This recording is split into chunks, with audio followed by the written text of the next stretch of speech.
Welcome to the Thursday, August 10th, County Commission meeting. I'd like to call this meeting to order and have a roll call, please. Commissioner Markler? Here. Commissioner Matherly? Here. Commissioner Barella? Here. And now Commissioner Barella is going to lead us in the invocation. Heavenly Father, may we know our history and learn from it. Our fathers often humbly cried out to you in times of trouble, and you heard them. Other times they acted foolishly and our nation suffered. Help us learn from the great men and women of our past. May we honor them without idolizing them. Show us how to emulate their strengths and run from their weaknesses. May we always remember your acts of grace and mercy done on our behalf. Most of all, help us always to remember what you accomplished for us. Lord Jesus, when you died on a cross for us, earning us everlasting life. And may we never forget how you rose from the dead on the third day and then ascended to heaven. In your name I pray. Amen. You follow me with the pledge. I pledge Allegiance to the flag of the United States of America and to the republic for which it stands, one nation, under God, indivisible, with liberty and justice for all. I salute the flag, the state of New Mexico, the Zia symbol, perfect friendships among united cultures. That state pledge is the tongue twister.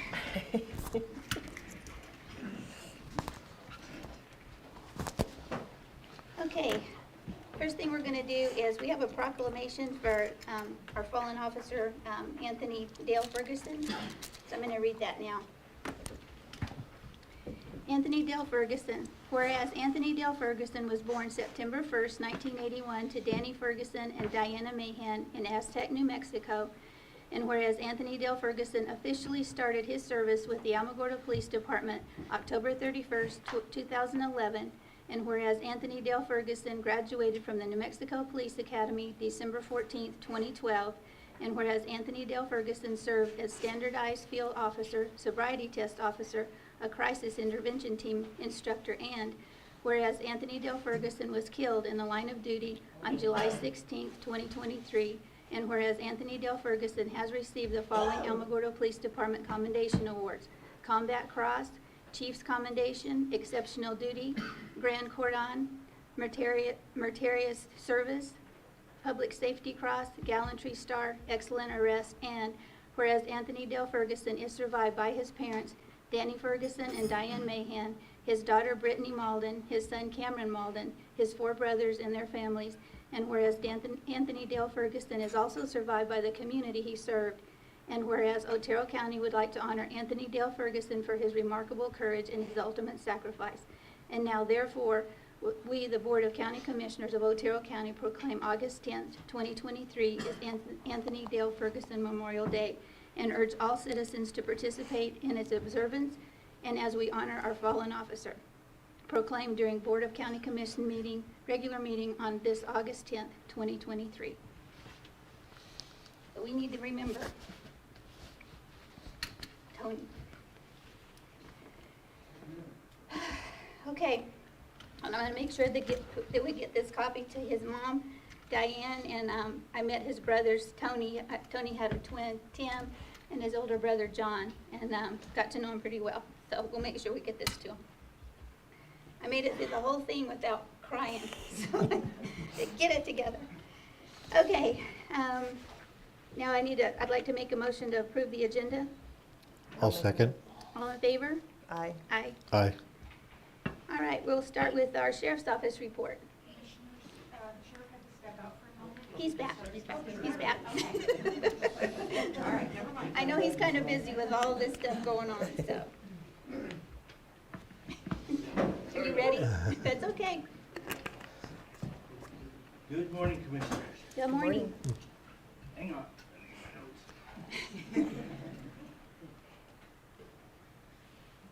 I don't know if y'all realize, but we just opened our new PSAP building yesterday, and it is pretty awesome.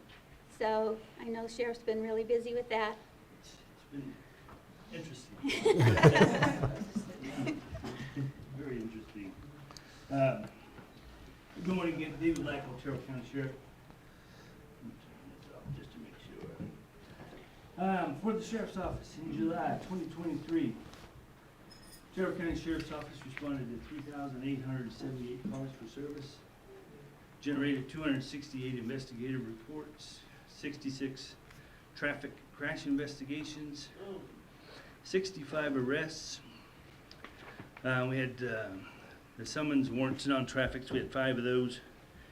Issued 135 traffic citations.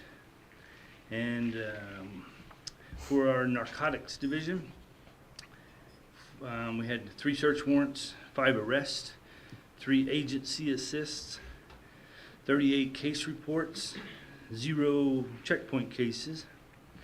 We had 1 vehicle seized, 3 firearms seized, had 4 fugitives apprehended.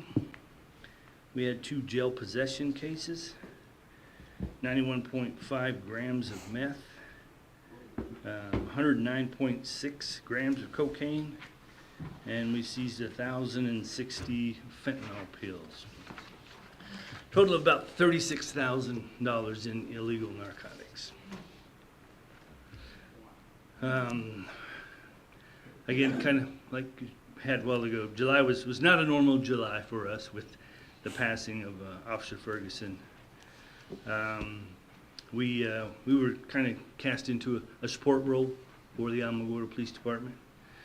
We assisted them with any aspect that they needed, whether it was escorts, funeral services, call taking, whatever was needed. We were there, and trying to take some of the burden off of them and let them do what they needed to do. So made it a very busy time for the SO, but we were very glad to assist them in any way we possibly could.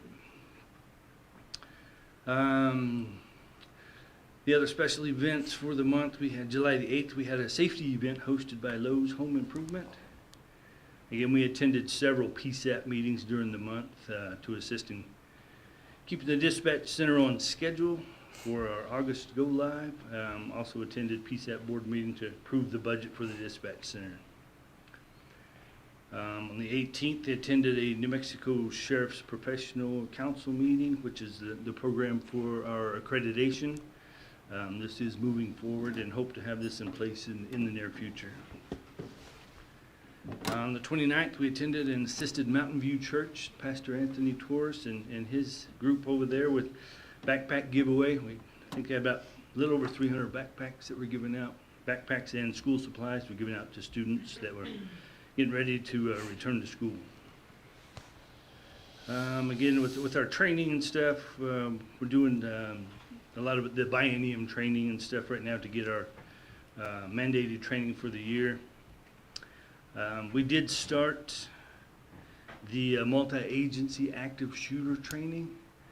We got basically halfway through it, and we kind of had to put a hold on the rest of it. We'll pick that up here before too long, and it's going to be a little more difficult now that we were using Chaparral Middle School. Now that school's back in session, we may have to wait for a holiday, a break or something where we can get back into one of the schools. We recently conducted some FTO interviews as a result of the testing. I got Deputy Justin Mitchell and Deputy Alex Rankin. They've been selected as our next 2 FTOs. I did have one deputy put his notice in to retire effective June 30th. I'm sorry, not June 30th, I said that, but it's August 30th. The 2 deputies that started the 16-week academy last January, they have successfully graduated. They have now started their FTO, Field Training Ops program. Both are doing very well. I have 2 additional new recruits that have completed their pre-academy training. July the 17th, they completed their required physical assessment with the Law Enforcement Academy. On the 30th, Deputy Sparks and Deputy Lundquist began their 16 weeks of academy training in Santa Fe. I have made job offers to some new hires. One of them will potentially start the 2nd week in July. Mark Torres started with us on the 9th, and he's in the beginning phases of his FTO. And then we have Christian Hinojos. He will start with us on the 21st of August. And we'll prepare him for the next academy in January. So we do have one position open, and the second will come open at the end of the month. This Saturday we do have a physical fitness testing assessment, and I think we've got about, if I'm not mistaken, 24 applications for that. So Great. out of the 24, we'll see how many actually show up. So usually about half. And after we get done with the physical fitness portion of it, it's usually about half of that. So hopefully we can get a few. If we can get 2 or 3 out of it, maybe 4, that's a good day. So we'll go from there. And that is all I got. I'll stand for any questions. Did you have something? No, I don't have any today. Well, I was gonna ask, I just wanted you to kind of bring it to the public about what we did last night at the Inn of the Mountain Gods in Mescalero. There was a HIDA meeting up there, which is High Intensity Drug Trafficking Area, which Otero County is definitely a part of. Right. So they have Sheriff's Office, Police Departments, DEA, is it Border Patrol? Yeah, Border Patrol Border was Patrol's there. involved, U.S. State Marshals, Police, U.S. State Marshals. Police. Yeah, there's I mean, if you're in There's a law, bunch. yeah, and they have different sections and different regions, and Otero County was recognized for their part in that, which was really cool. And I wish now that I had actually written down the statistics, because out of all the awards they gave out, if I'm remembering right, they in combination had taken in about 700,000 fentanyl pills. Yeah, exactly. I think there was. I can't even imagine how many people that could kill. Yeah, part of the discussion, I think we figure about 780,000 fentanyl pills is what they've seen. Yeah. And there's out of the 6 different regions throughout the state. Mhm. So yeah, and I can look back on stats that when I started in 2019, we didn't have any stats of what my narcotics guys were doing. So January of 2019, we started keeping that, and it wasn't until about a year and a half ago that fentanyl started showing up on our radar. Okay, now it's the drug of choice. I mean, just about every bust we go to, there's fentanyl there. So it's unreal. And to put this in perspective, they're starting to put these in baby aspirin size pills. You can put 1 or 2 grains and get high. You put 4 grains and you're dead. So you're gonna trust your life to somebody that's making drugs in some lab in Mexico that China's sending the supplies over for. And so this is what's killing people. Mhm. And I don't think they're doing it to make us high. I don't think they're doing it to make us get addicted. I think they're killing us. China is killing us without firing a shot. They're getting the help of the Mexican cartel, and they're bringing it over this open border. So if you know anybody that is even thinking about doing drugs, they need to stay away from this stuff. I mean, any drugs are terrible, but this stuff will kill you. And it's really getting to be a plague Yeah, on our it society. is. So. It's crazy. But I'm proud of you guys for your participation in this, because, I mean, you're getting a lot of stuff off the streets, hearing the different stories and the different awards that we're giving out. It's amazing what law enforcement is doing to help us in New Mexico. If you guys weren't there, it Yeah. would just be, I can't even imagine, getting the drugs off, the guns off, the felons. I mean, it's just amazing what law enforcement's doing in New Mexico, so I'm proud of you guys. Thank you. Any questions? Thank you very much. Yep. No, good job. Thank you. Thank you. Thank you, Dave.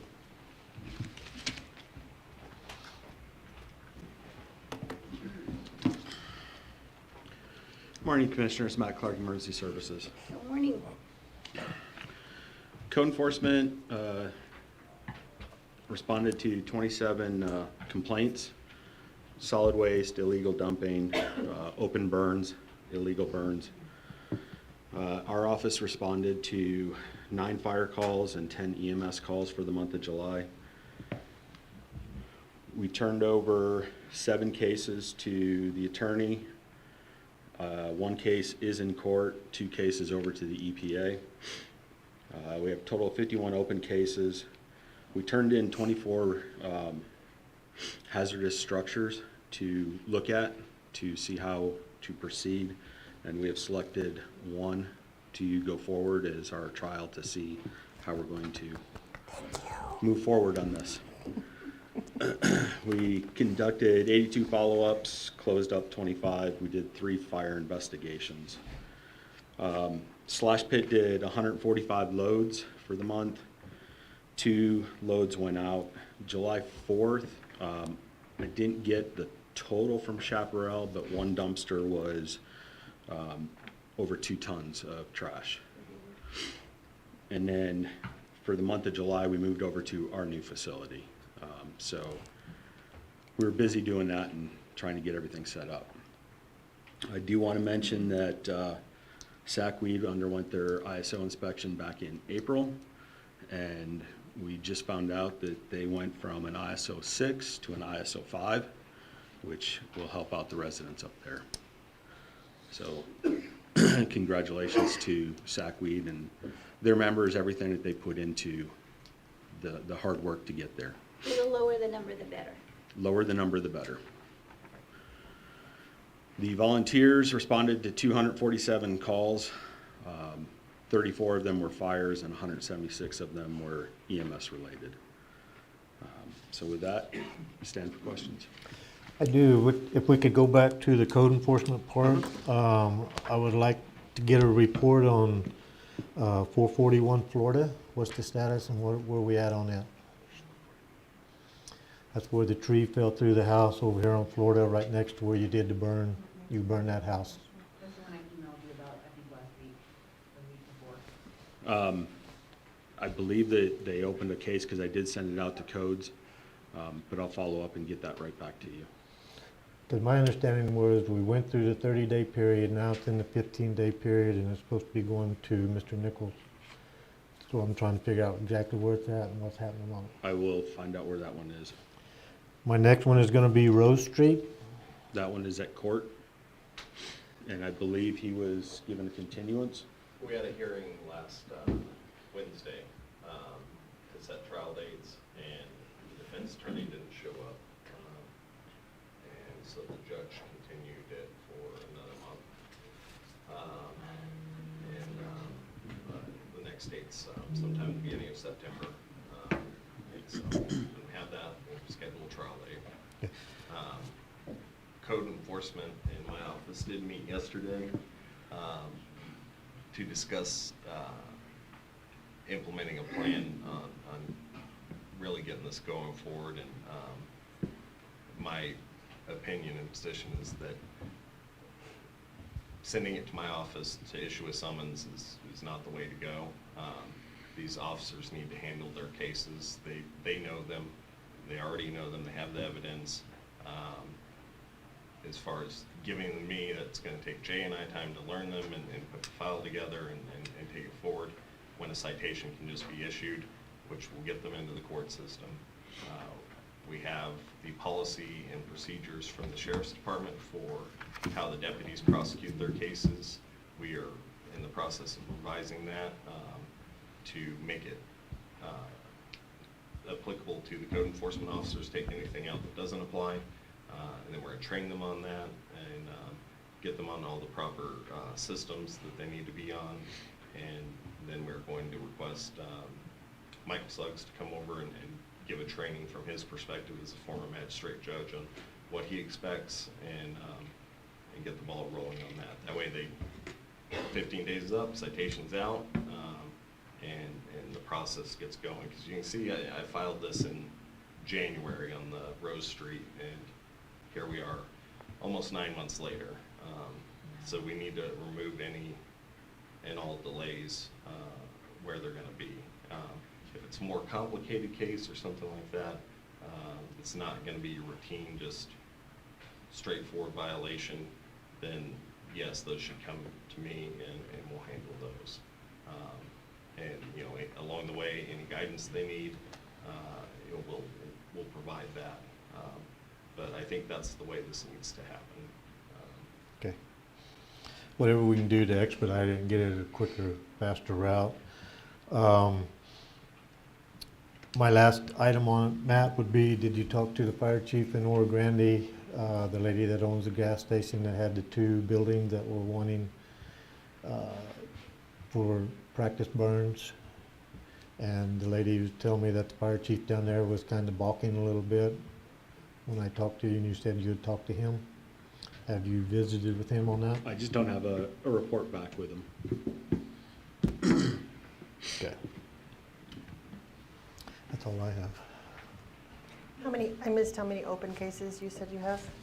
51. Okay. Can you give me an update on Sun Valley Road? I do not have an update on that one. Okay.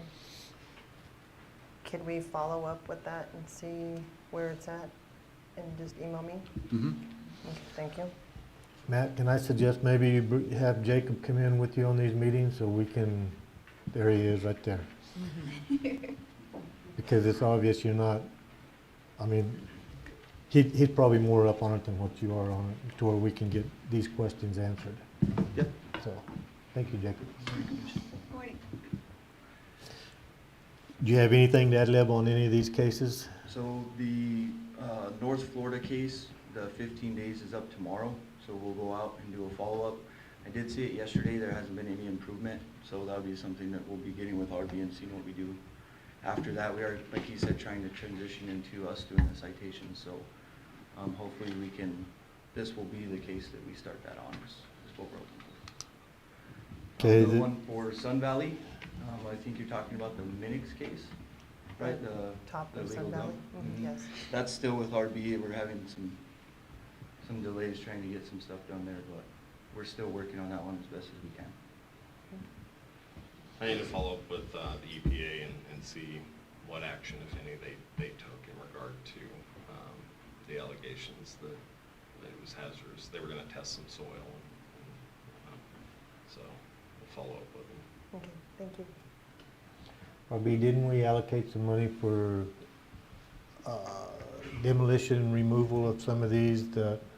The dilapidated structures? Yes. Yes, you did put 150,000 towards that, I believe, and on the new business, we have one of those structures is an agenda item, and I'm asking you to declare it as one of those dilapidated structures, and that starts the process. We have to publish that you pass that resolution and send notice to the property owner, and they have, I think, 10 days to contest it. If they don't contest it, then we proceed with demoing it. If it's mobile homes built before 1982 are presumed to have asbestos in them, and you have to test them to determine, verify if it's there or not. This, we looked at this one yesterday. It was constructed in 1994, so we're good. We don't have to do that. But what we will need to do is go out to bid for someone to demo it. Okay. And we'll learn more about how this is going to go through this one. See who responds to the bid, and what the costs are, or estimates they submit, and et cetera. I know there's several companies around town that they do demo work and stuff, so I don't think we'll have a problem there. One other last address is the, what is it, 51 Canyon Place? The house up off of Canyon Road. Had all the, it went for auction. Mm-hmm. Somebody did buy it. They haven't done a thing with it, and it's still a mess.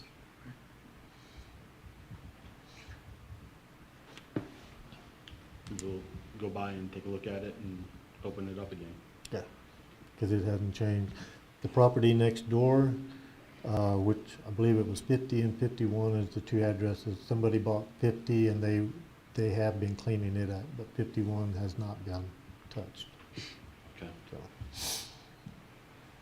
So, Mr. Cervantes' complaints of his neighbor is, I know we were having trouble figuring out the property owner, and, Is that 21 Quell Trail? yeah. Printed out 21 pages of various property records yesterday and gave it to code enforcement, with several people identified as potential tenants. And so we're going through that because we haven't, the certified letter that we did send out has not been signed or received. And then I did notice in those documents it was sold in January of this year. And with the documents I had, I couldn't figure out who it was sold to. But it's got to find a person to hold responsible, or multiple if we can hit some tenants with it too. And we'll go from there. Good, thank you. That's all I have. Anything else? That's it. Okay, thank you. Thank you. We'll have, in our conversation yesterday, we talked about the safety of the code enforcement officers and some of those concerns, and they had been caring, and based on what I've seen of the statutes, they cannot do that because they are not certified law enforcement officers, and they're carrying out official governmental duties. Unless they are a certified law enforcement officer, they cannot, even if they have a concealed carry permit, they cannot carry, which is unfortunate and I don't like, but it's also a significant liability issue should something happen and they use their weapon under their concealed carry permit. Potential liability for the county, personal liability for them. So that is not good, but we have to move forward. We have to follow the law. So we discussed protective measures. I don't think you guys are going to have any problem with supplying them with Kevlar vest and identifying those code enforcement officers and providing them some protection should they need it. Maybe tasers could be an option, but I mean, really, tasers in a gunfight are not a smart move. The other thing we discussed is if they have identified aggressive people that they're interacting with, that they plan ahead and have a deputy escort them for anything they need to do in execution of their duties for code enforcement on those situations. Is there any way that, can they take any kind of training to get a certificate from David's office or any, to be able to carry a weapon? Just You got to go to the academy, which is, I think that it's several months, and I doubt there's spots for individuals that aren't going to be actual law enforcement officers. It's a gap in the law as far as terminology of what is considered a law enforcement officer versus not a law enforcement officer. So when they feel, so what are we going to do whenever they come to a situation where they feel threatened? Are they going to be able to call the sheriff department and have somebody escort them with them or show up with them? They need to de-escalate, retreat from the situation, get out of there, and not engage again until they have a deputy escort them. So some of this is just going to be being aware of those issues, identifying them, and planning ahead to have proper protection with them when they do engage. And if it happens unexpectedly, then they just need to de-escalate and get out of there and not push it. It's not worth it. So. Right. You on board with that, David, to support? Yes, sir. Now, we kind of have to do the same thing with our ACOs. They can't carry. Oh, okay. You feel, I mean, the hair raising on the back of your neck, something's not right, back out, call the deputy, we'll get a deputy over there, and go back in. We do the same thing. Okay. I just don't like taking away the rights of any of our employees to be able to protect themselves. There's got to be a way around that. And with training, obviously if you have concealed and carry, you have training, but I mean, if we need to offer more training, there's... I will continue looking into it. I agree with you, but we are in New Mexico, and I know. who's controlling Enough the said. strings, and it doesn't, the policies don't make sense, and they aren't aren't constitutional, but So what does that extend to? To everybody not being able to carry? What does, not being able to have protection in this building, what does that extend to? I'm not sure yet, Mhm. and I don't know that I want to keep looking. It's probably the prudent thing. But Right. I would like us just to be able to panic and Yep.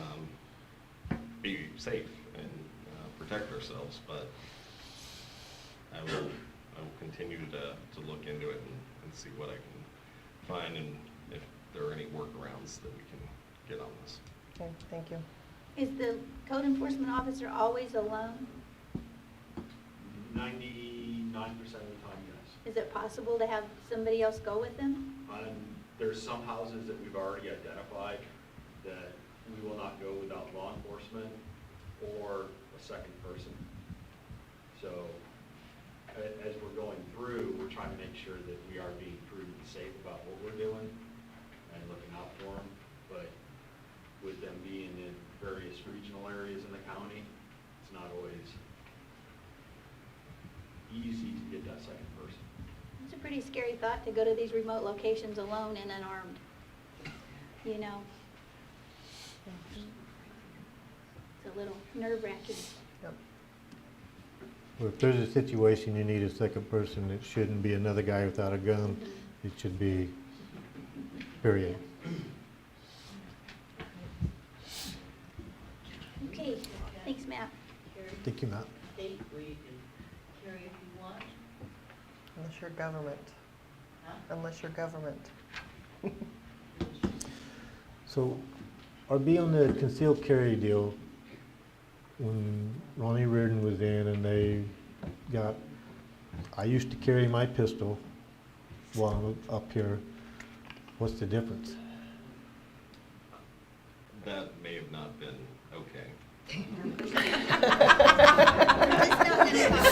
Okay. Our personnel policy did change. Janet White kind of led that change in our personnel policy that employees can carry at work. So we had prior restrictions which employees could carry, and it had to be approved by the county manager, for instance, the rifle range master, the road department superintendent. So it was dependent on their duties. And she wanted that removed, that no one could regulate it. I had pushed that at least training was required for employees to carry, but right now anybody can carry no matter what. Per our policy. Yeah, per our policy. Whether the state is on board with that, I'm not sure. But I will send you the statute I'm looking at, just so you have awareness on it. And like I said, I'll keep researching it. Okay. David, how hard would that be to get a special class up at the academy for just limited, I mean, just so that they could be licensed to carry like code enforcement officers? We've looked into this for many, many years, trying to figure out, a go around or something like that. Basically what, not only the academy, but the self-insured, our insurer, they're totally against somebody not being a certified officer carrying a weapon. If they was to use it, the county's gonna pay a lot of money. So that's kind of where we're at.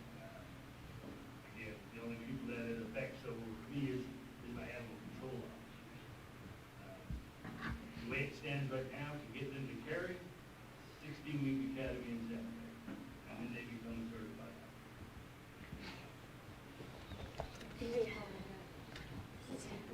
Mess. Okay. Okay, Tom. Bet yours isn't as fun as that. Good morning, Commissioners. Tom Porter, Otero County Road Department. So for the month of July, we got West Aguera prepped for chip seal, High Sierra subdivisions prepped for chip seal. We're still working out west of Thule, getting some of those roads ready. We cleaned and checked culverts over on Mauer, La Luz Canyon, Bear Canyon, 16 Springs. We hauled pit run and other material to Owen Prather, Stevens Draw, Surveyors Canyon, Fresno Canyon, and Nogal Canyon. We did a major patch blitz down in Chaparral along with brush clearing. Also brush in Tularosa area, La Luz, Danley Ranch Road, and bladed the other districts.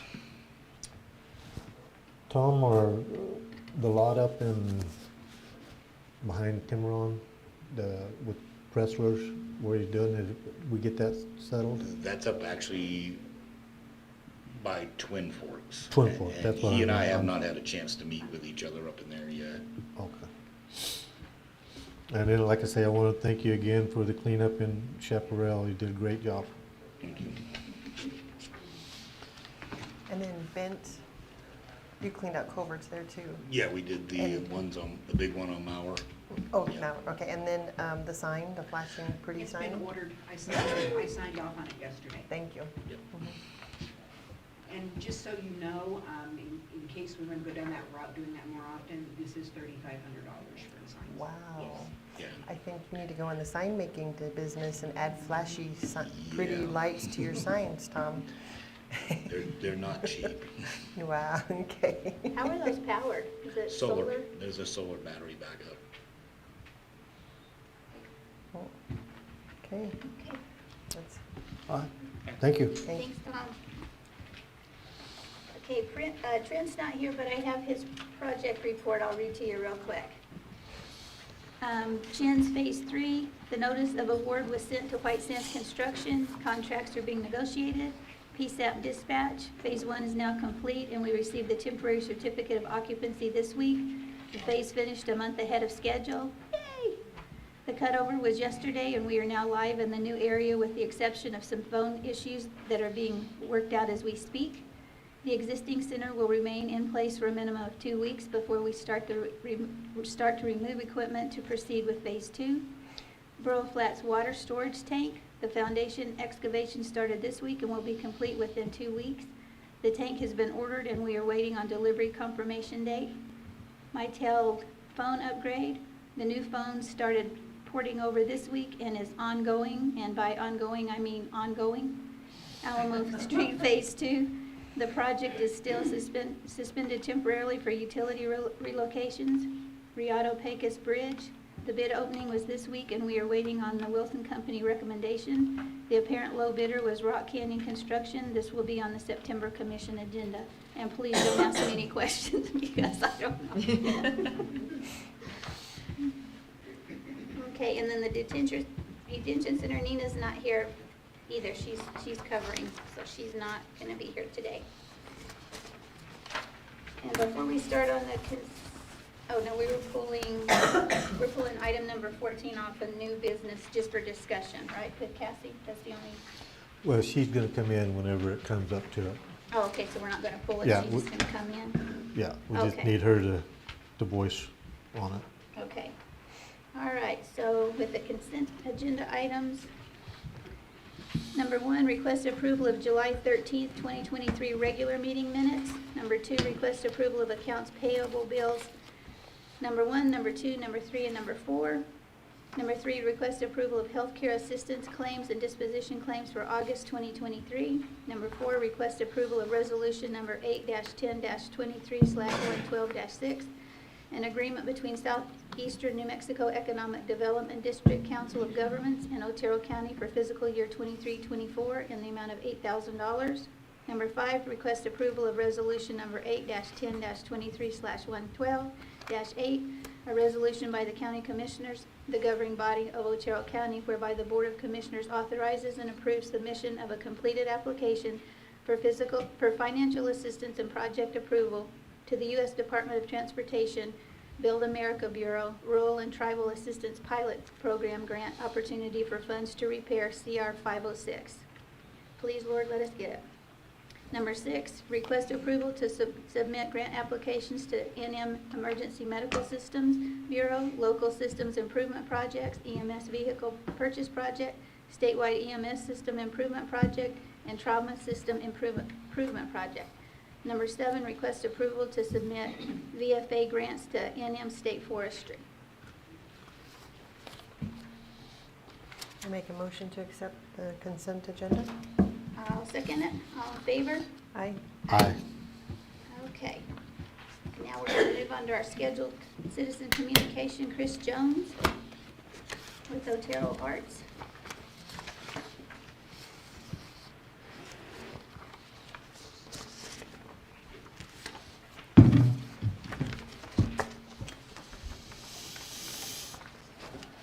Good morning, commissioners Good morning. and staff and fellow citizens.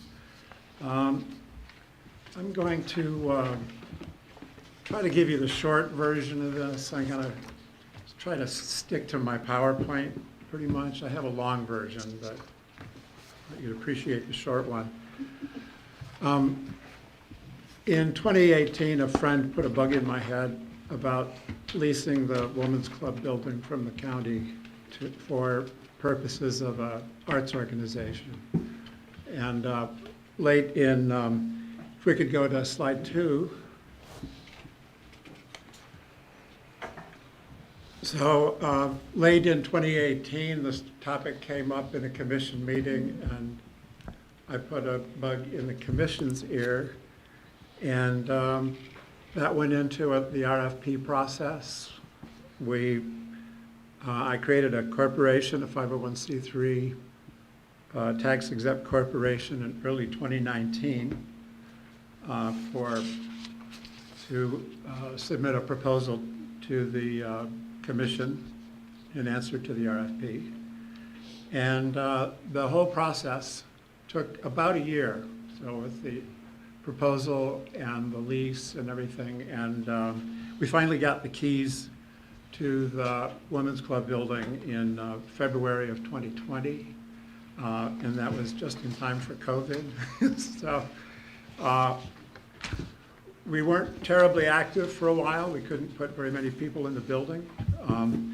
And on slide number 3, you can see the building, the Women's Club building is really beautiful and was restored very nicely in 2015. I believe the county manager directed that effort, and it's a space that people just feel really good in, and it's very pretty.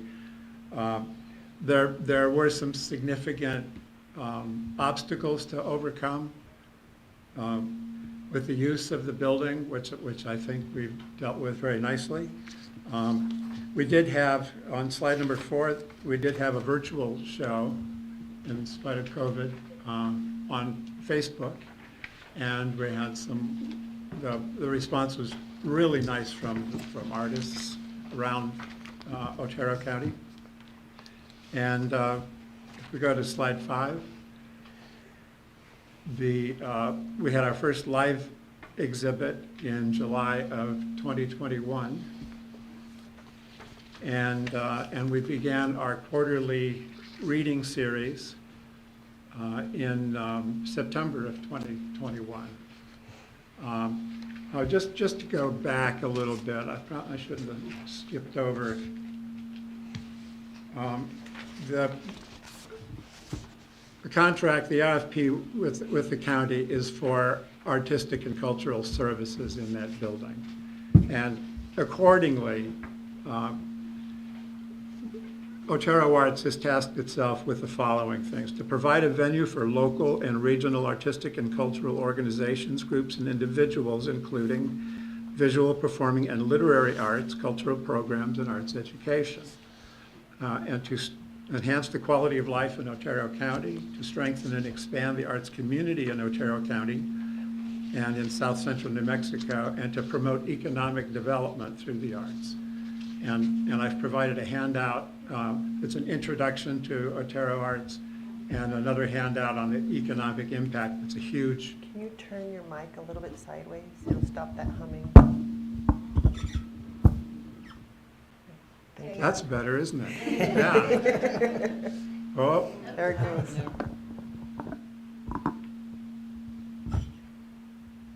Maybe bring down the volume just a little bit? Sorry. So, there we go.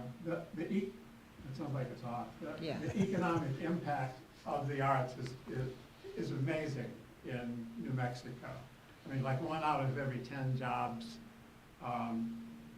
And I think like something like $4.6 billion a year for the arts in New Mexico. It's a huge deal. And that's one of the things that we would like to see happen, is for the arts economy to develop in Otero County. And it has in places like Silver City. And, you know, Santa Fe was on the rocks when the railroad replaced the Santa Fe Trail. And they built an art museum, and it became an arts mecca for people all over the country.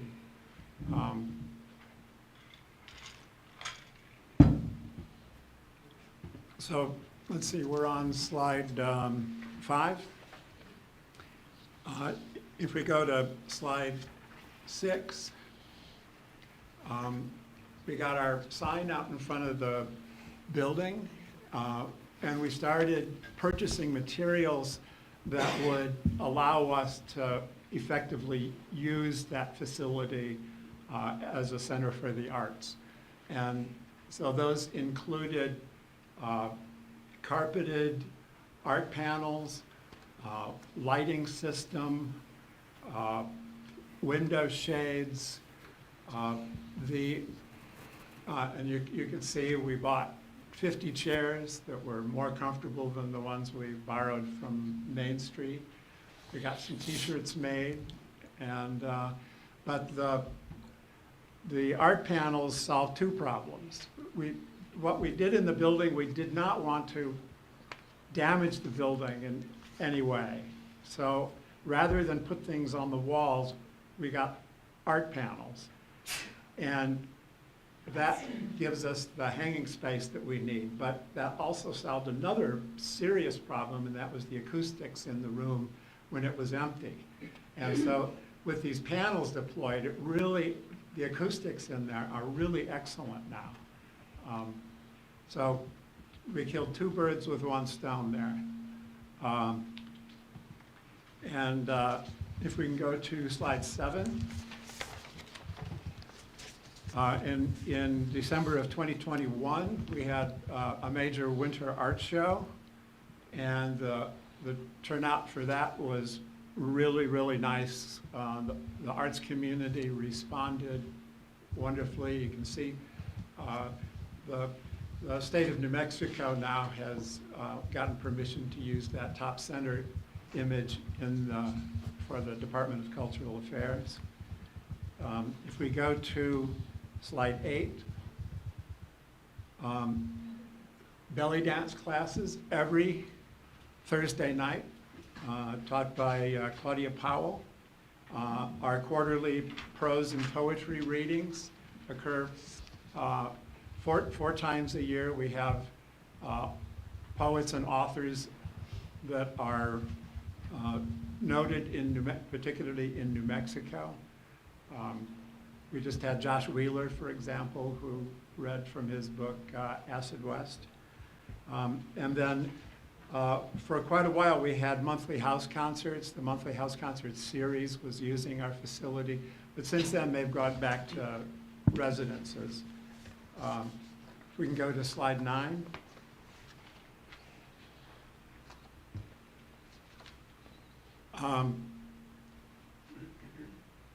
This slide 9 kind of addresses some of the ways that we've improved the building, and we added window shades as well that are historically sensitive, that look like something that would have been there in 1937 when the WPA built the Women's Club. And it also allowed us then to use the space for things like meetings and presentations. We acquired a projector and screen so that anybody who wants to have a meeting at Otero Art Space, just get a hold of me, and we have a price schedule a lot like the Flickinger and the Civic Center. If we go to slide 10, these are flyers of our monthly art exhibits. We have an art exhibit every month. It changes over every month. We have regular gallery hours from Thursday through Sunday from 1 to 4 p.m. And we would like everybody to stop by and see the kind of art that we have on display. We have receptions on the first Fridays of the month from 5 to 7. And so we bring goodies, we bring treats and beverages and stuff, and we socialize. And it's a lot of fun. And we usually get, it's like around 40 people average per reception. And if we go to slide 11, the reading series, we've had J.J. Wilson. He's an author from Silver City. Excuse me.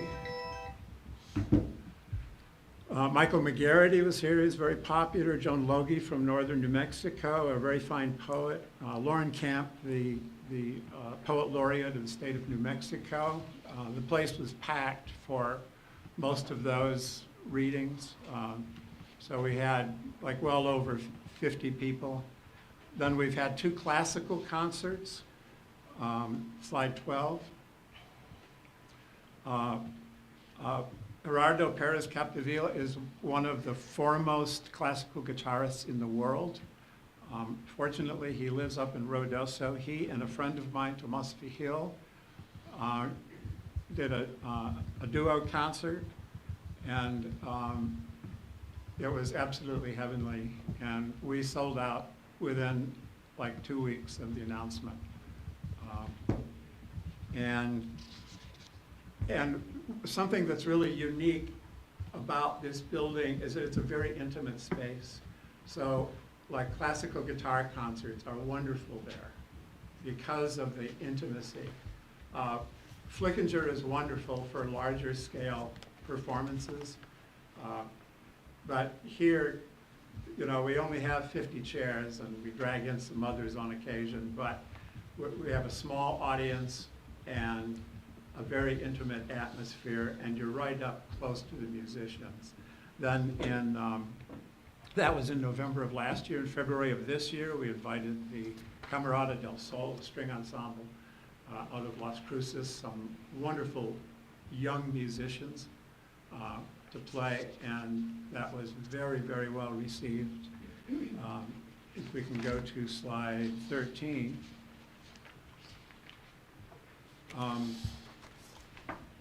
This year, we had a children's month, the month of March. The gallery was dedicated to the artwork of elementary school students for the entire month. We had something like 250 pieces up on the art panels.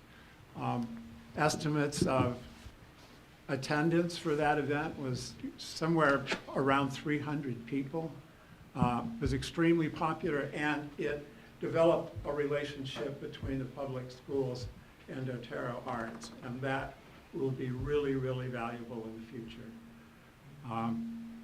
And then there was a special grant that became available for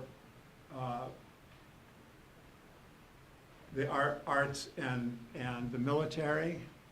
That was a $2,000 grant, which we put to use on a Veterans Art Showcase in May of 2023, and which included our first theatrical production of an original play by a resident of Otero County, resident of Alamogordo, Nathan Young. He wrote the score and created, and this is experimental theater. So it's small scale, it adapts easily to a small space, and I think it came out very, very well. And there were a lot of veterans involved in that effort, and part of it was about what happens when the veterans come back after their service, and particularly after the war, and their hometown has changed a lot, and it kind of addressed that issue. And you know, as I won't get into that, but then upcoming in October, we have a plein air workshop, which artists go throughout the area and paint. There will in different areas, like the first day will be at White Sands, and I'm not sure, so there's a different area, and those will bring artists from all over the state. We charge them $150, and then the facilitator who performs this, we pay her for 3 days. And so, and that publicity will go out statewide. So it'll really help for Otero Arts to become known, you know, outside of Otero County. Right now, in fact, on Saturday, we're having the second workshop for children. This one is story writing. And we have children's and adult workshops scheduled through December. We're trying to get into a popular music concert series, and we've just initiated. We're talking about, do we want to do it inside or outside and things like that. So we're in the initial stages. We're looking forward to a poetry slam at some time. That's a very young event, you know. And there's a guy that we know who conducts poetry slams, and it's competitive, and it appeals to young people. We're looking forward to juried art shows, which will increase the prestige of Otero Art Space, where an outside juror is hired, and they decide what pieces will be shown. And then we're looking forward to engaging Mescalero as well. A lot of very fine artists in Mescalero. And we're taking that kind of carefully and easily, because relations with Mescalero have to be approached carefully and respectfully. If we go to slide 14, our funding sources have been largely private contributions. We've had some corporate contributions and our memberships. We do have membership dues. We are a membership organization. And then we have gotten about a little over $15,000 in grant money from New Mexico Arts, which is a division of the Department of Cultural Affairs. And like that, they get money from the National Endowment for the Arts, and that 2000 Veterans Showcase was funded by the National Endowment for the Arts. It was their initiative, and those funds flowed through the New Mexico Arts. Also, we just got a grant from the Community Foundation of Southern New Mexico. They administer a number of grant programs, and the one that we were funded by was the Devastali Family Foundation, and they do arts funding. Go to slide 15. Our biggest challenges are publicity. It used to be when the ADN had a very a wide circulation, that you could just get into the ADN and everybody would know about it. And a lot of groups are having a hard time getting publicity, and that's surprising in this time of the information age and social media and stuff, but it's way harder than you would think. And I was talking with Lauren Jackson at the Alamogordo Music Theater, and they are having the same issue. Getting the word out has been more difficult. So that's certainly one of our challenges. And then, of course, funding is always a challenge. Rochelle Williams, one of the board members, has taken on the job of chairing the fundraising committee, and she's looking into engaging a professional fundraiser. And we would like, if we can raise enough money, right now, everything is done completely by volunteers. And then all of those volunteer hours go towards paying our rent. It's in-kind contributions. So we're really stretching the money, you know, because every dollar is multiplied by that volunteer effort. And but we would like to, you know, like hire a part-time executive, like a half-time executive director sometime in the near future. And you know, if we can engage some large money sources, we might be able to do that. And the next slide, we want to be your art space. And I was inspired at a concert I attended in Los Alamos many, many years ago when Roger Malone, the conductor, made a little speech at halftime where we want to be your symphony orchestra. And that really struck me, inspired me. So I made up my mind to bring the New Mexico Symphony Orchestra to Espanola. So I created an organization to do that. And that organization turned into the Espanola Valley Arts Council. So we wanted that, we want a sense of personal involvement here. We want every resident of Otero County to see this as their art space. And we'd love for people to come and view the art, to come to our board meetings, if you can stand that. And then especially our art openings on the first Fridays from 5 to 7. And just get to meet the people and do some of the art. And you want to see that sense of community involvement. Any questions? I have one for Pamela. When they have an event, is there any way that maybe for a couple of days we could run the event on our marquee? We can, as long as you know anybody and everybody that asks to be put on the marquee, we then have to allow it, whether we support them or not. Yeah, I'm just trying to think some free advertising. We would open it up for the whole community in every event. We couldn't just open it up for anybody that's in one of the county buildings holding events, or, you know, support them because they support us and vice versa. Probably not. Probably weeding into where it just opens the door for someone that another group, if we exclude them, to be able to sue us for a violation of their rights. Such an attorney. Don't even get me going. There is a second item under my agenda space here, and that's that Commissioner, did you have a question? No, Walt's got his hand up. I was telling him just a minute.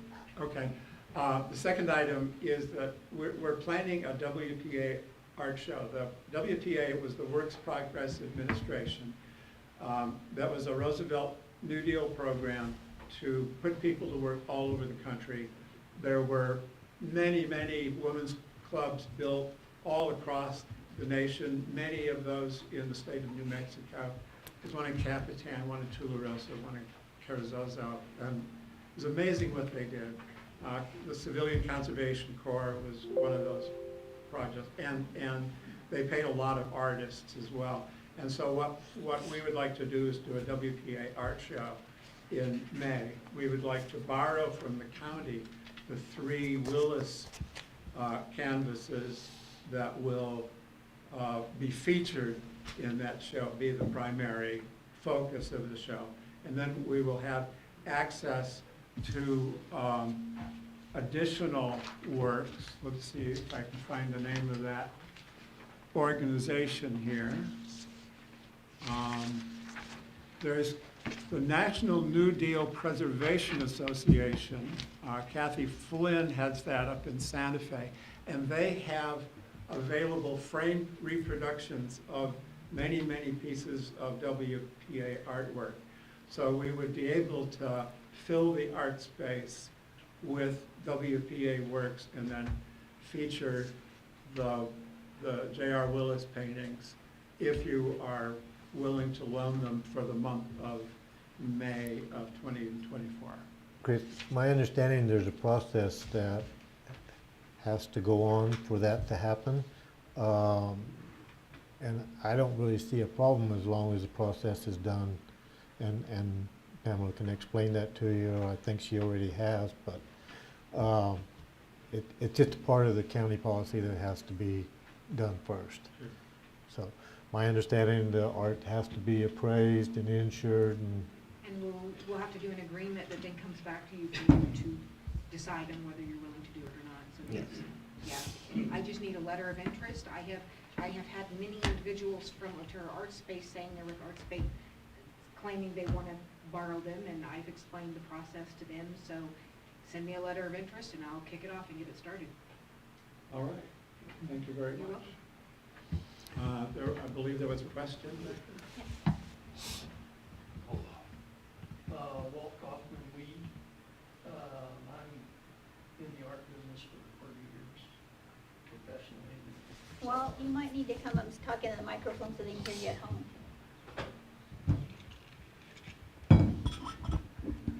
Walt Kaufman, Weed. And so we show in Santa Fe, and for years we've been all over the United States. I won't go through the list. We're largely retired right now. And we visited to go to one of the shows. And I have to say that space is as good as anything in Santa Fe or Scottsdale. Doesn't have the pizzazz of New York City, for example, but who cares? So, and the acoustics are good. It's just a good venue. We came away from that show saying, wow, because we don't think of Alamogordo or Otero County as being particularly an art mecca. But this venue is really professional and really excellent. Thank you all. Thank you. And nice to see you again. Thank you for coming. I don't know if this is a question for you or Main Street, but I know that Main Street was trying to get an area down here declared as an art district. I'm assuming it includes your building. We What are we the? are part of those discussions. Yep, what? I'm not up on that segment myself. Somebody else is working on that. Okay. Go ahead, what we do. Well, I was going to ask you what the circumference of the district was, but that's Yeah, I don't okay. know. But And it would then, include- and once that passes, then does that make you eligible for more grants, or does that have to be a Main Street thing since Main Street's getting the district declared? I'd have to ask. Okay, I was just wondering. You might ask Nolan, he's up on all that stuff. Yeah, he's very involved in that. Anything else? No, All thank right. you. And, oh, one thing that I did want to add is that we don't like compete with the Flickinger. We're really two Two very different different things. spaces. Mhm. And what we want to do is complement and fill in. thank you, Thank Chris. you. Appreciate everything you do. Okay, Barbara Coble? Rodney Eaton has graciously agreed to be my spokesperson. Oh, okay. Well, there you go. So Rodney, you're identifying as Barbara Yeah. Coble today? I could start some rumors. Good morning. Yeah, I'm just here as a spokesperson at the moment, and of course, am passionate about the topic as well, so as you guys probably know. And so the main issue that we're here to talk about this morning is the La Luz Convenience Center and the illegal dumping that is happening on Gravel Pit Road. But I would like to cover a bigger area of the trash issue that we have, if that's allowable. And so, and obviously sitting here listening to the many things that you guys deal with, it's a lot. There's a lot of issues that you have in front of you. Listening to code enforcement, they're doing a lot of things. But I can't help but think that if we strategically place a few things into action, that we might prevent some of those things from ever happening to begin with. and make our life easier for everybody. So, and I know that you know that we are on the same side of the fence here for the most part, because you have personally given up time to volunteer for trash cleanups, community cleanups in the past, and so I know that, like I say, we're all a little bit on the same side of the fence. But what I would like to start with is going over some of the Otero County statutes in the chapter of prohibited acts, and I'm going to read through a few of those, and then maybe discuss some of the possibilities of some ideas that we have that, quite frankly, may be already in place, but may not be enforced. I don't know, one way or the other. So if you'll indulge me, let me read a few of these illegal acts. So it is illegal to dump trash anywhere outdoors except for an approved time and place, such as the convenience centers. It is illegal to allow trash to blow from your vehicle anywhere outdoors, whether it be a private vehicle or a commercial vehicle, such as our trash company trucks. It is illegal to allow the accumulation of trash on any property or premises. It is illegal to have an unoperational vehicle of any make or kind on your property that is within the sight of the public. Obviously, there's many more statutes, but those will serve our purpose for today, for discussion purposes. So, so the issue we have out at the La Luz Convenience Center, or one of the issues we have out there, is the fact that they are closed on Thursdays and closed on Sundays. Most people understand the fact that they're closed on Sundays, which does not present as large a problem as it is being closed on Thursdays. That is the day that a lot of illegal dumping is noticed and is happening on Thursdays. People drive up to the gate, realize they're closed, do not want to take that load of trash back to their house, and so they dump it on somebody's property or out in the desert or wherever they can find to dump it, you know, which obviously is against the law. And so with some shift work possibly and some arrangements, we'd like to see that convenience center open 6 days a week at a minimum. So we can prevent some of the illegal dumping that's happening. On that topic right there, Rod, I was going to ask Ralph if there was a possibility to, on the day that it was closed, if we could locate a dumpster outside the gate, or if somebody showed up, they could, instead of, if they could throw it in there instead of trying to throw it on the side of the road. Is that an option? Where would you try to locate the container? Well, it would pretty much have to be right in the gate where you come in, or if we had access across the road, if we could clear a little spot off enough to put a dumpster right there. I'm trying to think of ways that when you are closed, I understand you have to have days to get everything done inside, mechanic repairs, but I'm just trying to stop that when they pull up and see the closed gates. Yes, that's a possibility, but I might have to submit a change to my operation plan to let the state know that what I'm doing. The main reason Hey, is. Ralph, if you don't mind sitting in the seat and speaking to the mic so anyone that watches this from home or later can hear. Okay, Ralph Murphy, Otero County Solid Waste Superintendent. If I do place a container that's outside our facility for anything other than a cleanup, then I probably should put it in my operation plan and say that I'm gonna be putting it out there at this hour, this day, and these days of the week. Because my facility and all the facilities are governed under an operation plan. When they come in and they inspect you, the first thing they do is they look at your operation plan to make sure you are abiding by it. So if I start putting containers out that's not in my operation plan, maybe that's not a good thing to do. So I would have to probably submit that and say, this is the days it'll be put out here, this is the location, and just submit that to the state.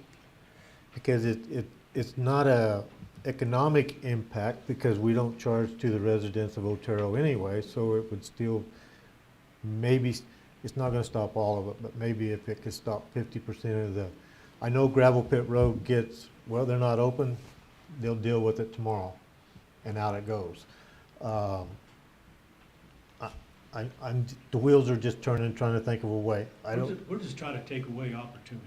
Oh, yes, You know. I agree, I'm all for Yeah. cleaning up the area. It's just that trying to control the public is a hard thing to do. Because I even have people come into our facility and we'll tell them to put it in this container and they won't even do that. So trying to get them to abide by something outside the facility is a little harder. They might be throwing it on the ground close to the container versus trying to throw it in the container. And then the animals get it, and then the wind gets it, And I understand that, and you're gonna have, regardless, out of 10 people, you'll always have one of those type. But if we can Yes. take care of the other 9, that's a big, or, yeah, I have no 6 of problem them. trying this option. So that's a suggestion. Okay.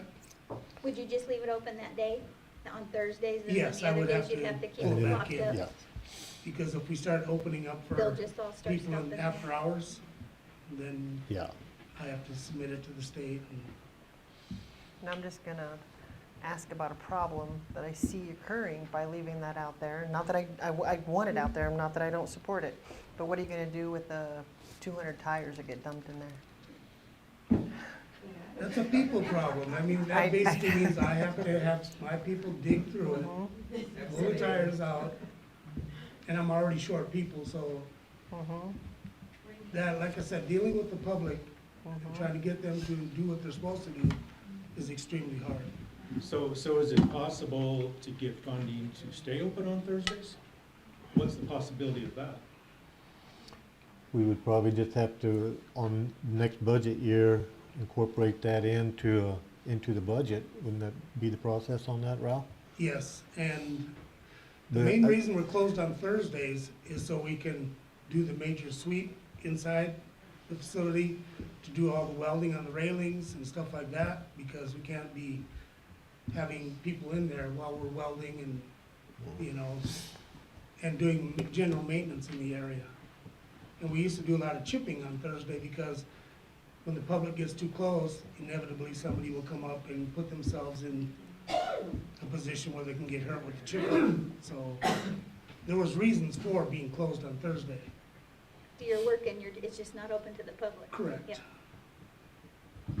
So while you're sitting here, can I ask you a question? Sure. So I can't run. a couple of years ago, we were having a meeting down at the Center of Commerce. Gerald, you might remember that meeting. And we had a lot of players in the room.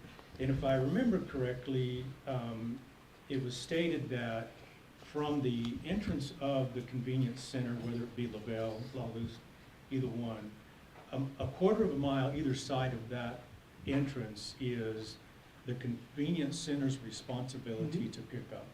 Is that correct? Yes. Okay. I couldn't find it in writing, but I remember the conversation. It's just an understanding. And what we do is we send people all the way to the stop sign on Highway 70, and we send people halfway down the road on the other side of our facility. And we actually go further sometimes, all the way to the fire station, depending on what we see laying on the side of the road. So is that a scheduled event, or is it something that you do once it becomes an issue? It's weather related. You know, if the winds blow, you inevitably have issues. If people lose mattress or whatever, somebody sees it, they let us know, we go ahead and take care of it. But it's a continual thing. We can clean it up, and that afternoon, there's more there. Oh, the whole issue is continuous, no doubt. Yes. And that's some of the things we want to talk about today. Yeah. So, I did notice Barbara sent me a video, it's probably this one right here, that's fixing to play the other morning, Tuesday morning, I believe, or Monday morning, one of the two. But it was right after the big windstorm that night, so I know that, and I talked to the county manager about it, and I knew Ralph would be here today, so we were just gonna, and I was pretty sure that you tried to police the area and keep it, but I don't think we have enough employees to police the whole area all the time, and that's one of the biggest problems we have is, you know, we don't have enough hands on deck. Yeah. I mean, you know, our whole point here is if funding, if additional funding needs to come to this part of our county, then let's make that happen. Because even though you guys deal with a lot of things, the public does not see everything that you deal with. The public does see all the trash, the tourists see all the trash. And, you know, we like to hold on to some of that money that those tourists bring to our community, you know. So, you know, is it on the list of some of the issues you deal with? Maybe not, but it needs to be moved up the list, in my opinion. What we would probably have to do is sit with Ralph and see what we need to address, what other items we need to bring into the picture. You as a community, it would be great to get suggestions. Well, I'm glad you brought that up, because I think that we should create a task team that works directly with the four of you, however that plays out, of some folks in the community that do have ideas and would like to sit down and kind of hash out some of this stuff, if that's agreeable. To that, one thing I was looking into and I haven't finished is, you know, is the Keep Alamogordo Beautiful program, Keep Tularosa Beautiful program. There are counties that have Keep Whatever County Beautiful. I believe it falls under, there's sub-programs of a larger Keep America Beautiful initiative. But that is something that we can explore more and we can initiate, and you get resources through that. But it is also primarily volunteer driven, like participants in the community. We would have a committee and they would handle a lot of that. It may require assigning a staff member some responsibility. It could be a collateral duty or something like that. But that is one thing we can look into on this initiative. But to be successful, it needs community participation and involvement. And my experiences with the bypass cleanup, the city of Alamogordo, they have a representative there. It is 99% volunteer. And I don't know why we couldn't do the same thing in county areas as well. It would take a person from the convenience center, because we have to have some place to take whatever trash we pick up to dump it as they work it in Alamogordo, which you would probably be open that day anyway, because they do it mostly on Saturday mornings and stuff like that. Well, and on those bypass deals, we have coordinated with Lavelle, and they know we're coming, and they know approximately how many trailers we're coming with, and so they're basically, they swing the gates open, we dump the trailers, and they're very cordial as far as all that's concerned. So it's just coordinated, you know. Yeah. So But, you know, RV said something that hits on with me, is like, we don't have to reinvent the wheel here. Other counties are doing this. You know, I've driven across New Mexico, and I tell you, we're not shining by any means, you know. And so if other counties can do it, if other counties are finding the funding, then we can find the funding somehow, some way. I've personally witnessed DOT in Bernalillo County, Doña Ana County, actually DOT trucks and employees picking up trash on the side of the highway. I have never seen that in Otero County. Well, that's because it's Otero County and they don't like us. Yeah. They come in all the time. They do. And actually, right now, Rod, on the program on 54 from here at El Paso, there is a contracted crew right now. They're picking up trash. That's great. That's their deal on that. That's great. Now, I would presume it's DOT because it's in there right away. It's strictly between the fences. Between the fences. Yes. So. But even that is Yeah. great. I mean, you know, so. But I have seen them, they stay right there at that little RV park in Oro Grande. That's their main little deal. They've got a big dump truck. They've got to be, I don't know where they're going with the trash, whether they're bringing it to. Bringing it to us, Are they? and if they have large loads, they bring it to the landfill. Yeah. So, And so a lot of that trash, and this is my next point here. A lot of that trash is being traveled down the highways, is coming out of the trucks. It's coming out of the dumpsters. You know, you can drive from Alamogordo to the main convenience out there, and it doesn't go away, but it's greatly eliminated, you know. And so what I'd like to see happen is that there's a mandate to bag your trash for everybody. Bag your trash. well, you know, it is a state law that your garbage and your trash in your back of your vehicle is supposed to be covered. Secure. And we've talked about that at the meetings a couple of years ago. The state police was there, Sheriff Black was there. It's going to take the law enforcement to start writing tickets to get to the people's, to realize that. Well, why can't it be done in the convenience centers? Let me just give you a scenario. So if we begin to market this idea of bagging your trash, then it eliminates not the whole problem, but 70% of the problem, because the trash is no longer coming out of your dumpsters. The trash is no longer coming out of Southwest dumpsters and spreading along the road. And we begin to market that at the convenience centers, entryways, that in 2 months, we're gonna begin to enforce bag your trash rule, mandate. And if you don't, then there is a fine for that. We give the community plenty of notice that that's gonna happen. I mean, it's a big move. It is a big move. But if we don't make a wave here and we don't make change, nothing's gonna change. All right. You know? I'm all for that, but my big fear is if they come to the convenience center and it's not bagged, for example, if Ralph refuses to let them dump, because where's that trash gonna go? It's gonna go, it's gonna go in front of their house up. Just to give them a ticket, give them a $300 fine. What is that Yeah. for? After they dump, not before. I mean, so if they're illegal dumping and we're not investigating illegal dumping, then we have no teeth. So There's fines for all that. a code enforcement officer would have to be present at the station during the operation hours to be, because they're a deputy or a code enforcement officer is authorized to issue citations.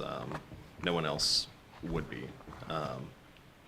And so the options for the convenience center staff would be, their only option is to just turn someone away, be like, you're not following the rules, so we won't accept it.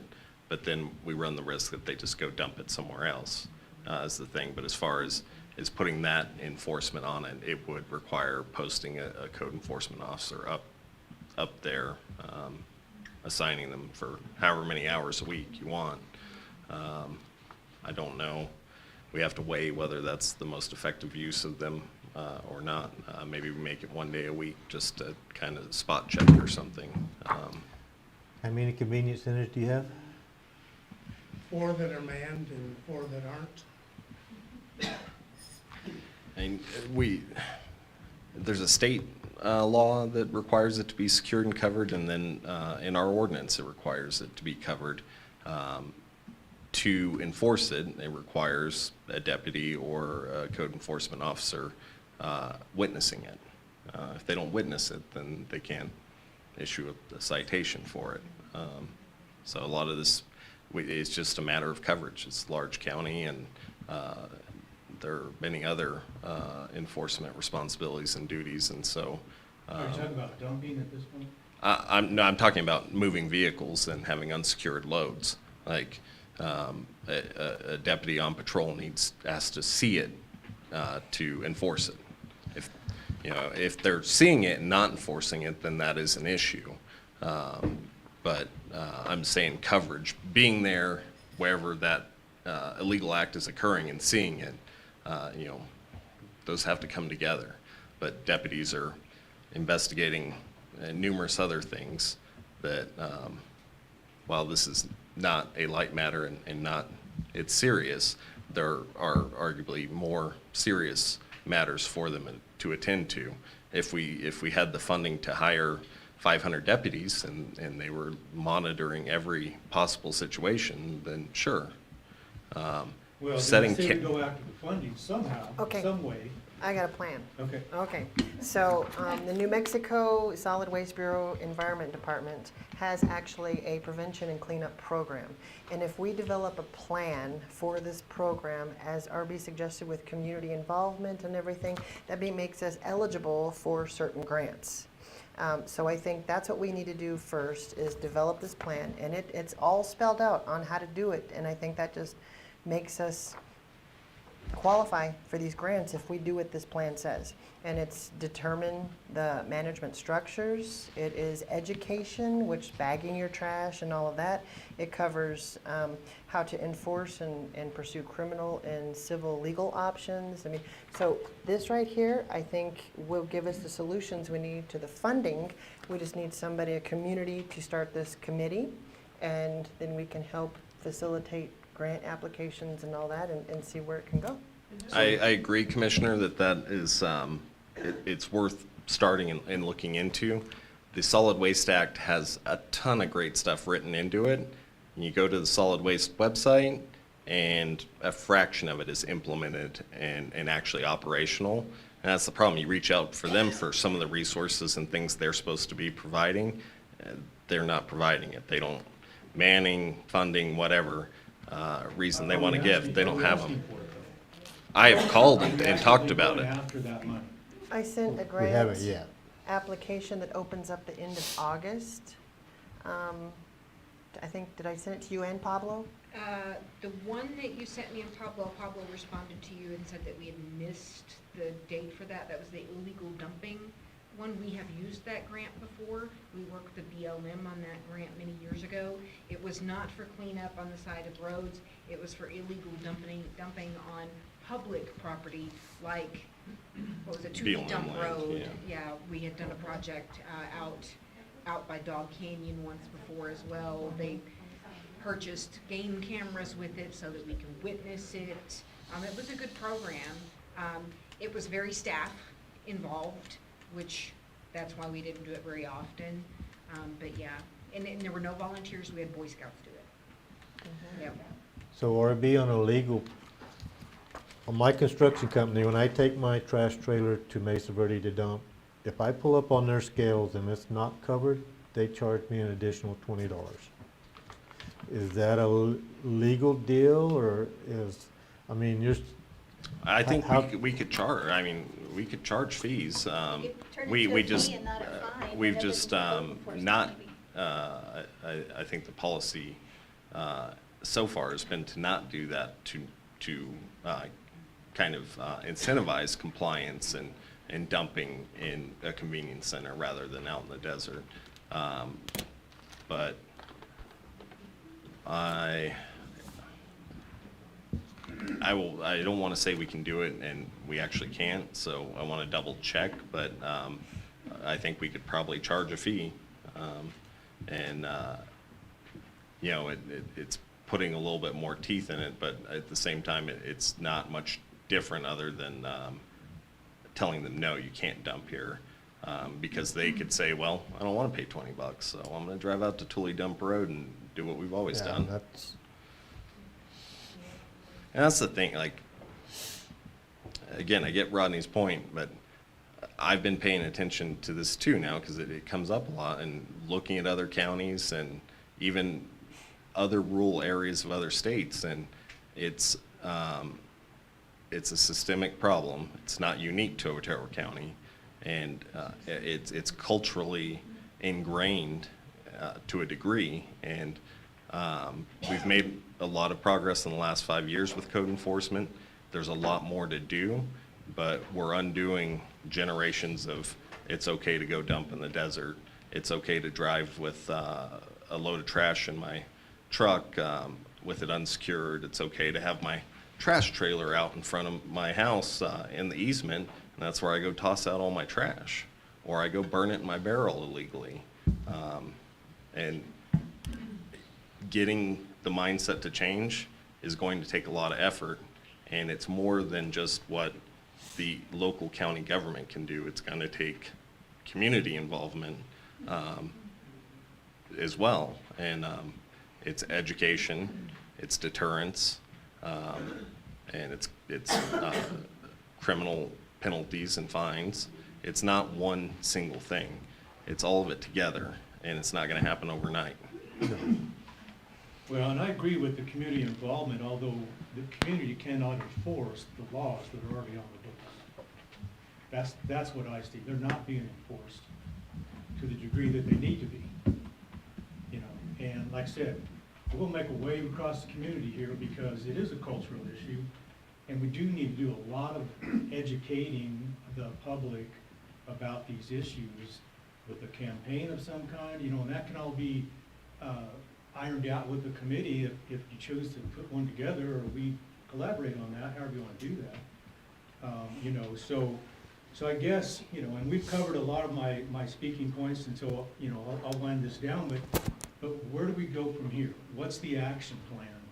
You know, what's manageable? How are we going to track this? What's next, I guess? Instead of being here a year from now, having this same conversation. Can we get We can form a committee, and we should, and we should look further into the establishing a Keep Otero program, and this point is very valid. Often we have issues come up, and we all talk about them, and the follow-up is where we need to actually, we haven't had it in the past. So a committee is a good way to get that going. So in the next month, we can work on various plans for how that's going to work, and put it on the agenda for getting that ball rolling. And then we got to look into the issue of what Ralph needs to do to update his operational plan, to have a dumpster. We should get a study on how much extra or what is needed to be able to have Thursday open for a dumping day at the Lawless Convenience Center.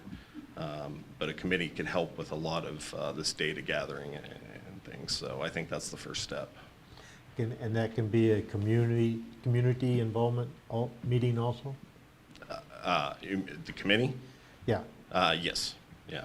And they can have meetings on their own, and provide feedback to the commission on what happens in their meetings. And those meetings can be open to anyone that cares about trash and wants a cleaner community.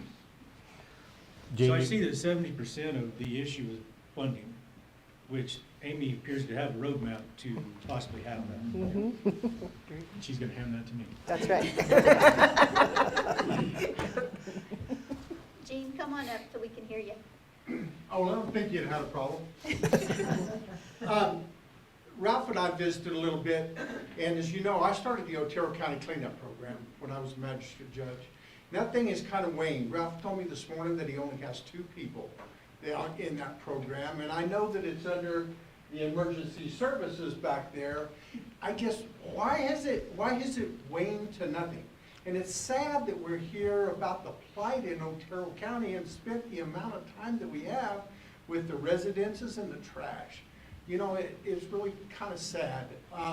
So what have we done to re-educate the judges to be putting those folks on probation?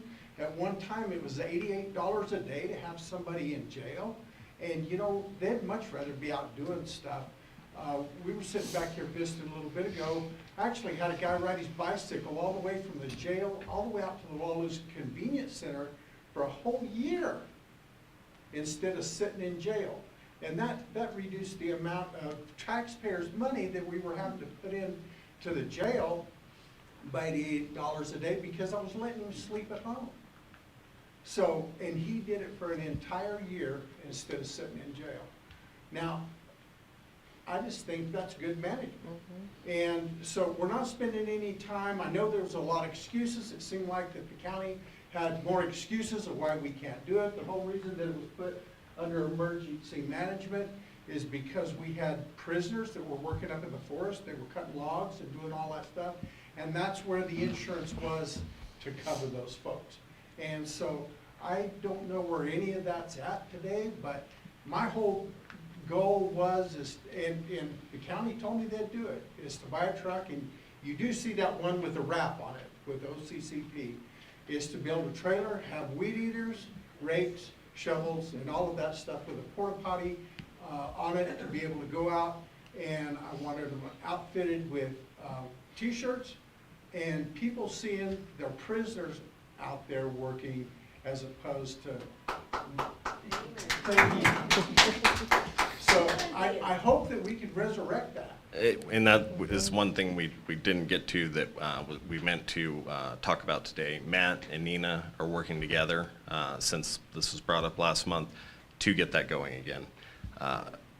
Right or wrong, whatever reason, COVID screwed stuff up and everything got bushwhacked by that. Well, actually, it's an easy excuse is what it was. Yeah, like I said, right or wrong. But that's all in the past, and this stuff needs to get rolling again. And so we are working towards that and implementing a plan. It is a staffing issue. It cannot be every day because there has to be oversight, and that takes bodies. And when they're babysitting them, they're not doing other duties. So the plan is. Yes, but if you had 10 people that were there on a work program, you've got one person, and now you've got 10 bodies doing work. Yeah, more hands makes less work. Yeah, well, Got it, yeah. And so, yeah, we agree. thank you all very much, and thank you for taking me out of work. Don't forget the mower on the side of the road. Oh, yeah, and Tom, why can't the guys pick up a bag of trash on the side of the road before they mow over the top of it?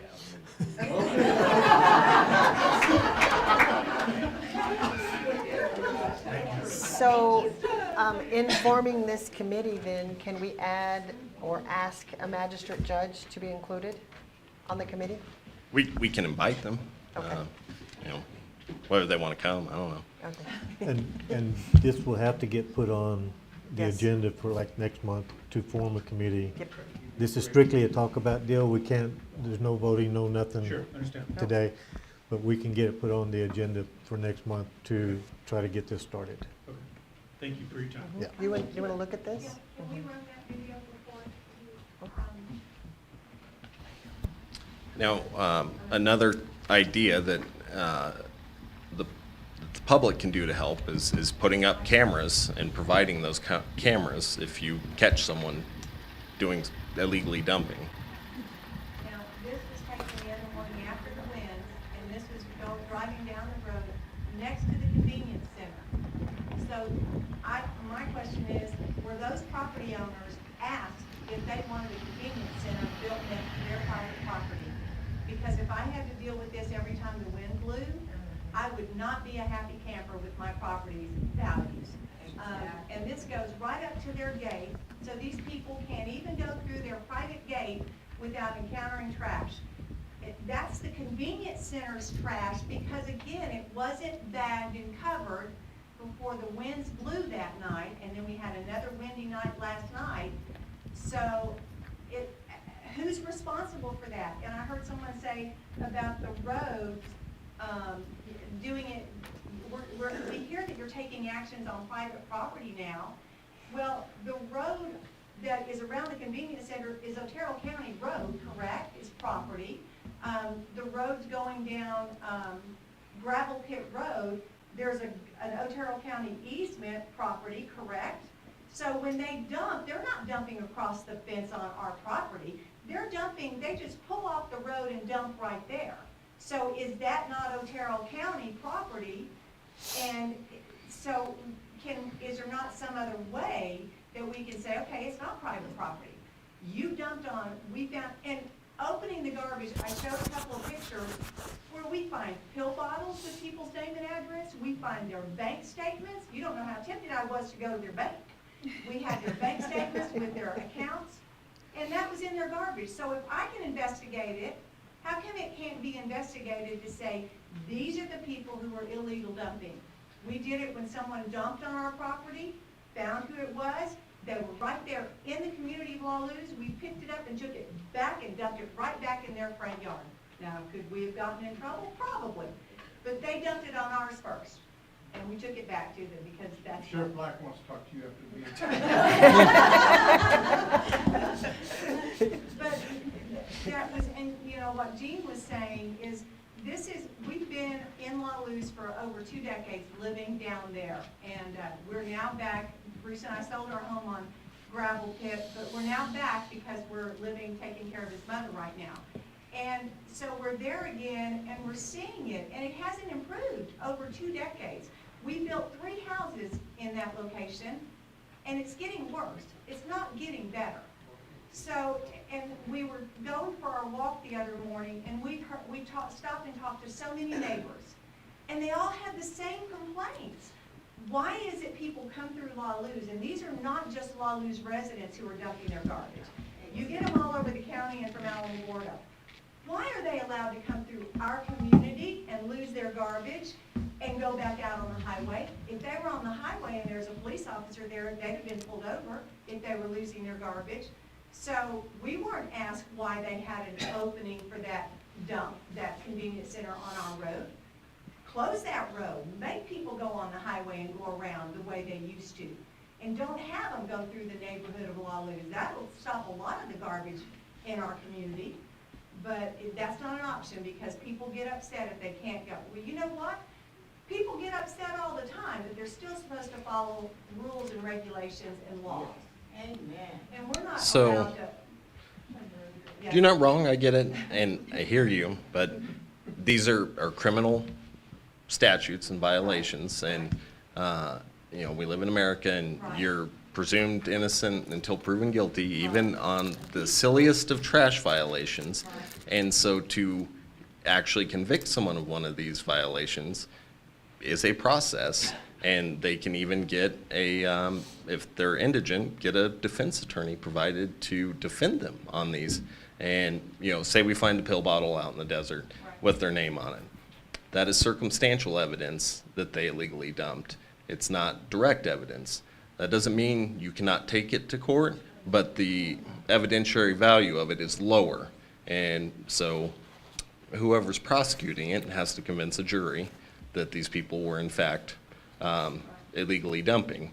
And, you know, that's kind of a 50-50. There are faster ways to do this. In North Korea, the way their system works, you dump some trash, you lose your hand, or you're dead. But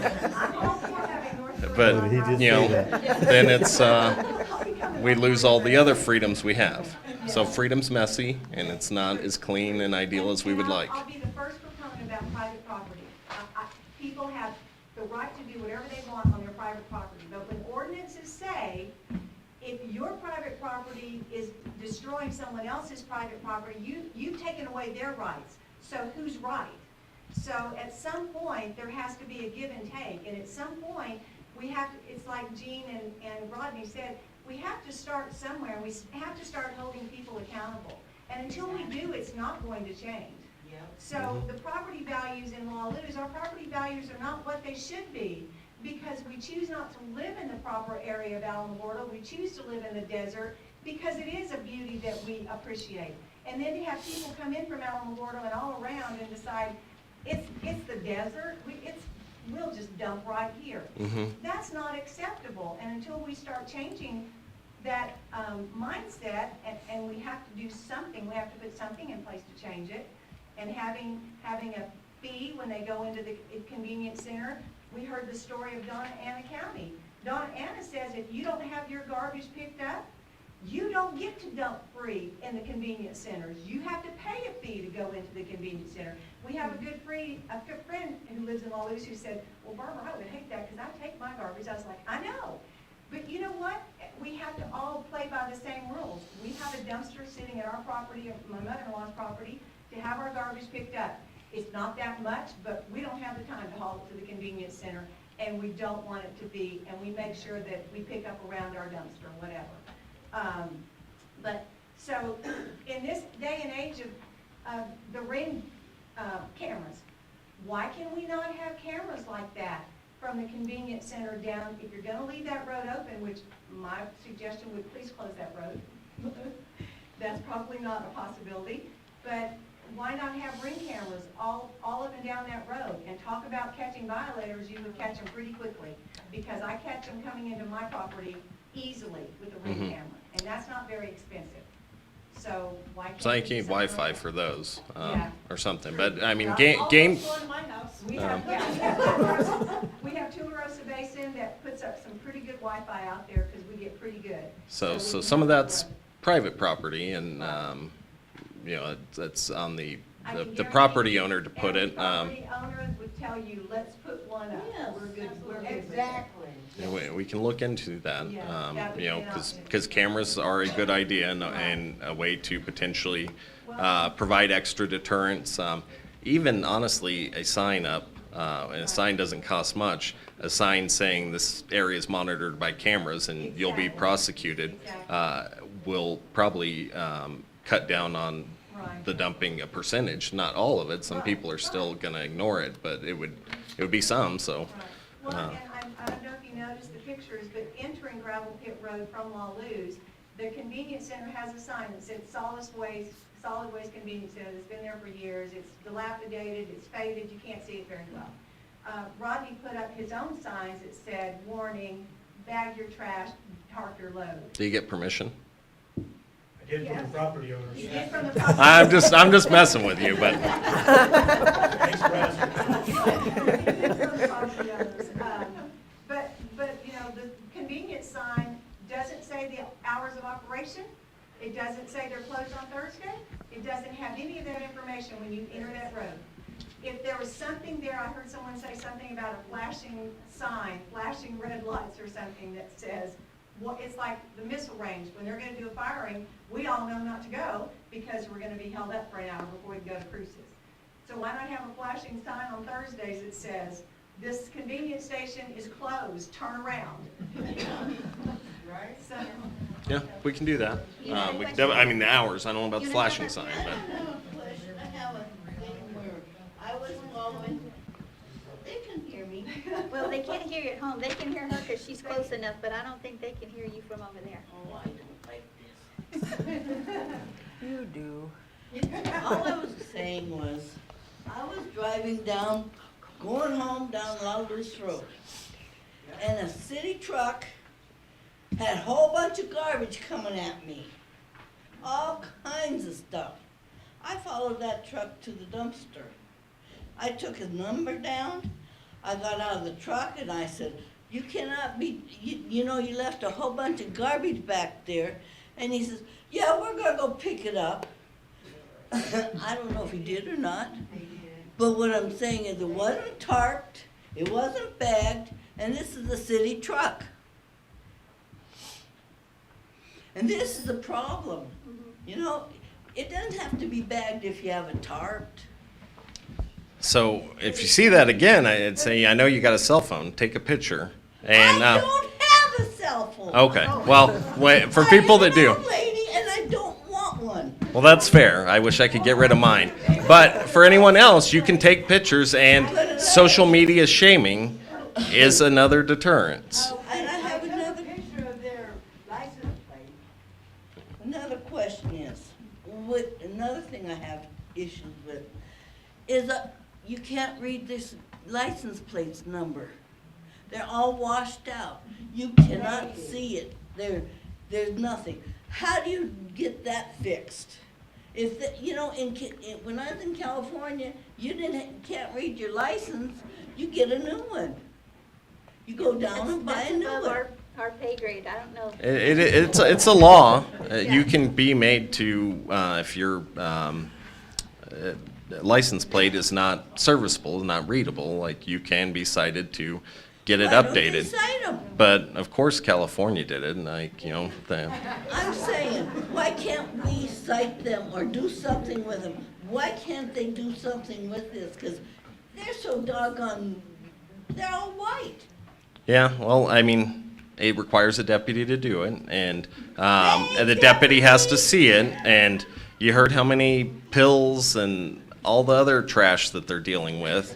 And you know what, to Barbara's point, If they have an accident and they drive off, Yeah. And you Yeah. can't see their license plate, how you gonna track them down? Yeah, I mean, to Barbara's point, if everyone did what they were supposed to do and played by the rules and do what was right, it would be great. And it sucks that some of us, well, exactly. That's why we have people to do that's why we can't have nice things. That's why we have people taking care of these people. You got a lady in the black But they're not doing The it. one in the red I know. is first. Oh, okay. I see people, I'd be going down the road 70 miles an hour on, going to cruises, and they're flying by me like 100 miles an hour. Okay, Well, I'm let's not gonna stay on confirm or topic of deny the that I've trash, done that. 'cause we still got I'm some more just saying, questions. there's a lot of things that's got issues I that know. we gotta take care of. I gotcha. All right. If so you got ask another- Sheriff Black, he might consider deputizing you. I would do it. All right. Okay, the lady in the, You know in what? the rest, did you have a question? But no gun. But Barbara had addressed it right when I was Okay, and waiting then, right there, but I was just gonna say, in the meantime, while we're going to look into the process of building a committee and taking care of this, something short-term that would be so helpful, it's just an updated sign. Because that one is like a passive roommate sticker. Don't eat my cereal. That's it. We need something that says it's closed on this day, there will be a Can we do fine. that? That would be, Commissioners? there are cameras until there are some. If I Ralph, may, can you get Tom to make you a new sign? while we're, Pamela wants to say something. Are our mics on? I have already reached out to the company we work with for new signs. I'm Okay, working on it. okay, good. So that'll help that. Okay, the lady in the black shirt, did you have something? Yeah. In Santa Fe Can you come up? Because the further you guys get back, they can't hear you online, and then we'll start getting complaints.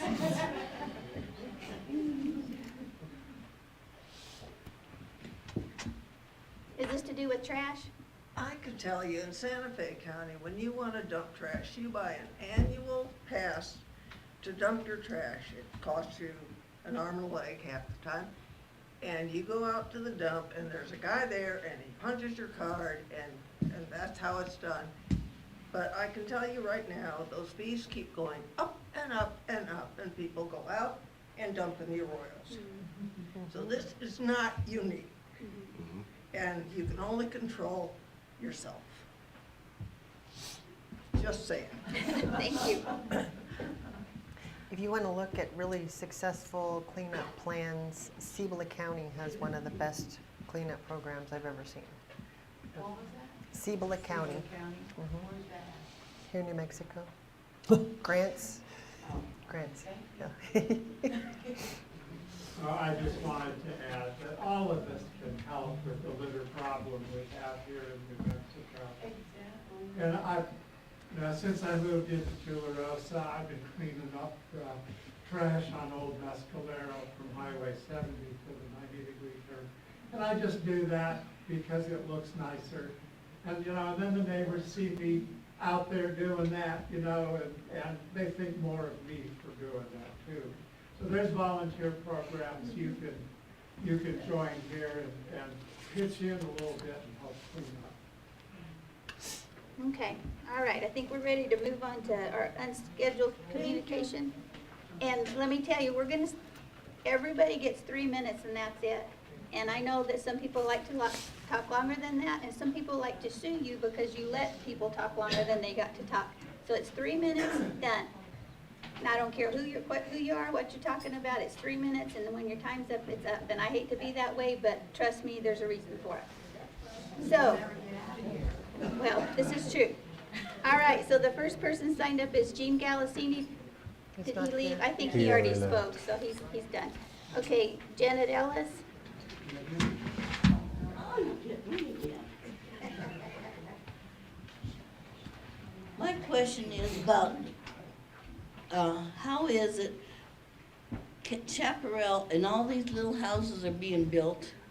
I don't know if they're for immigrants or for people, but how is that gonna affect our community in the long run? Like roads and, emergency equipment and all these houses, and who are they going for? It's called the bedroom community now, and a lot of people are very upset about this and want to know what's going on. all that is the overflow at El Paso. Every house that gets built is a property tax payment that will be coming to Otero County, so it does help us economically. That is a fast-growing community down there. It's not If you- immigrants?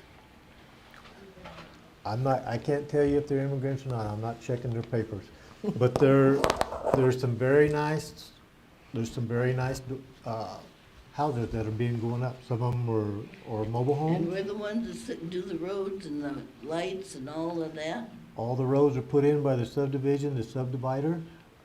After 2 years, after Tom accepts them, if he accepts them, then the county will maintain them. Not all of them are, well, you might correct me if I'm wrong, Tom, but are all those roads on the new subdivision, they be county roads, or they? The stuff that has been built in the last 3 years, yes. There is a few that did not meet county spec 5 years ago that we did not accept. Okay. So So, we maintain them. yes, ma'am.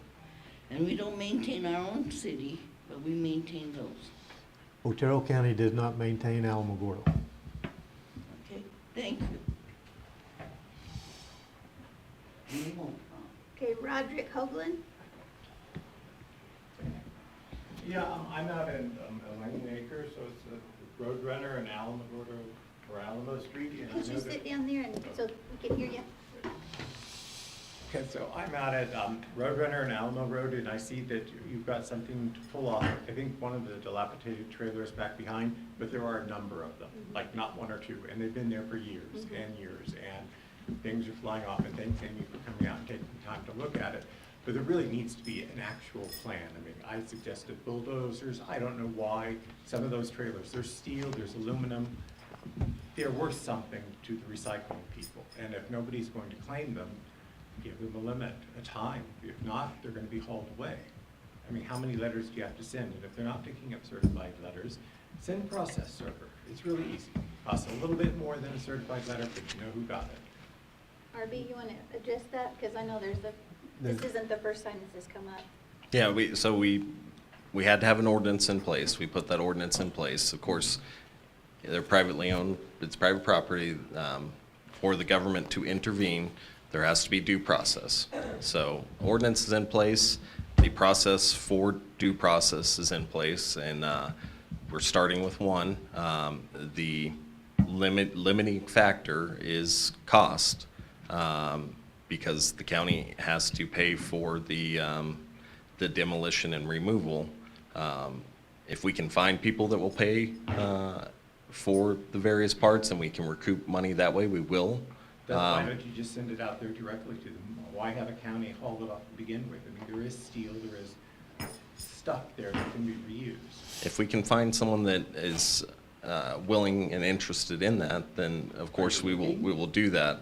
I have looked and I haven't found anything, so if you are aware and you find something, please send it my way and we'll utilize it. But the average cost that I've found for this is about $30,000. It's absurd and it's ridiculous. Oh, that's insane. It is insane, but you know, especially if they're older, asbestos testing has to be done to ensure that they're properly disposed of. In some instances, we can burn it. This one, we cannot burn it because it's too close a proximity to other. Have you seen it? I've seen pictures of it. Yeah, you should drive by for an actual visual. Well, I've talked to. That's like blowing into people's life. And there are children out there, there are old people out there. And everybody keeps saying everything moves slow in New Mexico. But I got involved in just a little tiny bit of things. In a couple of weeks, things start turning around. People's attention span here is very short. I can add lib to one thing. Part of the problem out there with just slowing the process down is that property is owned by one person, that mobile home is owned by another. So you have the Time's up. issues with that. Thank you. Okay. I just want to add. But if to you that. look into it and you find some things that would help, please send them my way. Okay. We have 3 minutes and that's it. You got a lawsuit, so I mean, we're sticking to it. Okay, Marcia Sturman.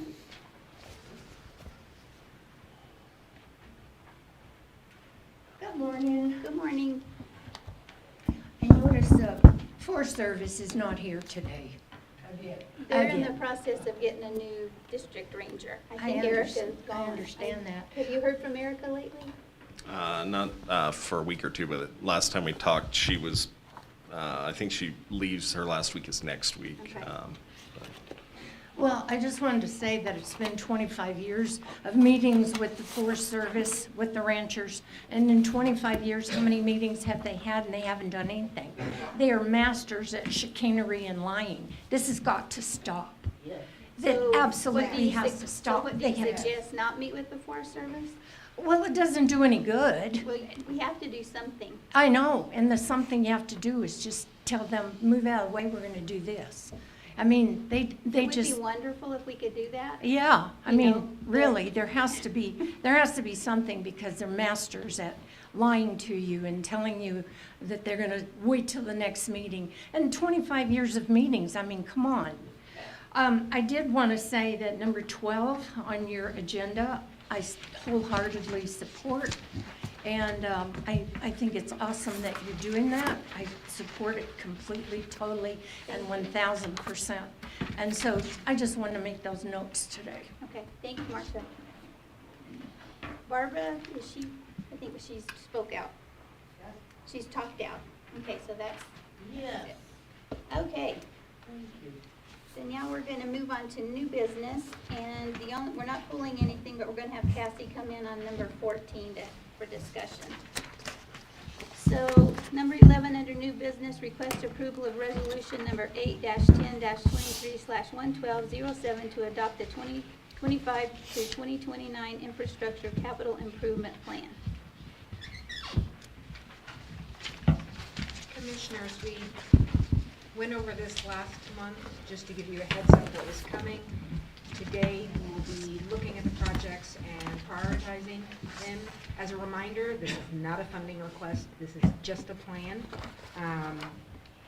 Later in a few months, you will be selecting your capital outlay projects, and you will be using this list to pull from. But, yeah, today you're just gonna prioritize the importance of your plan. So I need you to go 1 through 9 and tell me what you would like to do. Wasn't the Chin's roof already prioritized last year? I wasn't here, The but I think I Chin's- remember. No, this is a new item. This was actually part of a project we were working on that was grant funded and a CDBG project. And because of pricing, the bids came in high and we had to pull that option out. So now we're looking at yet another phase of Chin's. So we're working on phase 3. This will be phase 4 with the roof. And phase 3 includes the roof too. It right? did, but we couldn't afford it. Yes. Okay. So I'm gonna give you my 5 in order, and then we can discuss and go from there. My number 1 is the public safety facility, the one in Chaparral. Number 2 is the guardrail. Number 3 is the sheriff fleet. Number 4 is the road equipment purchase. And number 5 is the emergency services vehicle. And you need to continue with all of them. One of my philosophies on this, I don't know if it'll work, but if we can keep the numbers smaller, maybe we can stand a better chance on getting some money on some of this. You'll notice the public safety facility is in phases, so the number has been cut down from, if I remember right, Trent, the last number was 1,300,000 or something like that for the Chaparral police station. Trying to phase that in and getting that there. We're still looking for grants on the guardrail deal. I'm hoping that the DOT funding will help, but that's my order there. So, a starting point. What do you have for 6, 7, and 8? So we have to number all of them. We've always in the past just did the top 5, but That's for capital outlay. For ICIP, you have to prioritize All of every them? item, Okay. yes.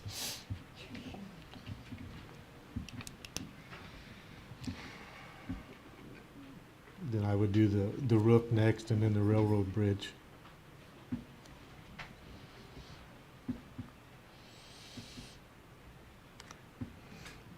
I say number 1, Chin's. Number 2, road equipment. 3, public safety facility. 4, sheriff's office relocation. 5, the guardrail. 6, the railroad bridge. 7, the sheriff's fleet, and 8, emergency vehicles.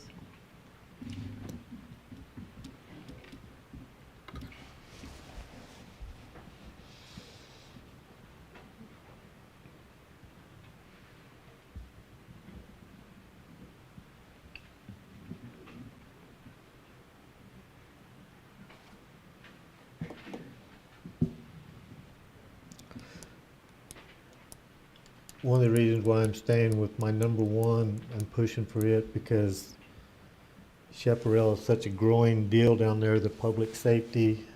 Sheriff Black can comment on this too, the public safety. That also is including getting another ambulance down there, which Chaparral, the population of, it's right at about 32,000 now, has one ambulance that shares between Chaparral, Santa Teresa, Anthony. So that was part of the deal on that too, and then the facility enlarging on the fire facility.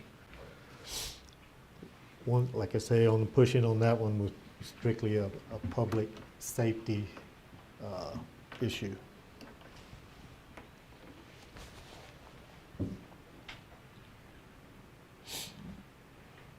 My reason for Chin's first is because this is turning into almost a 15-year project. It's time to get it done. Trent says. In my opinion, the roof on the Chin's building should have been the first thing that went through. You don't decorate the inside and then let it get destroyed from the water, so I the previous, I kind of have heartburn over that, but I'll keep my mouth shut on that.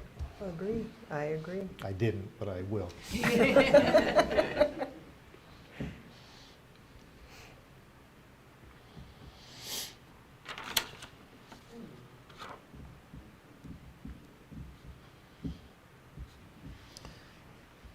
Commissioner number 3. I know, I'm still figuring. It's tough. I know. Okay, my number 1 is the public safety also. Number 2 is probably the guardrail. I think my number 3 is gonna be the road equipment. Number 4 is Chin's.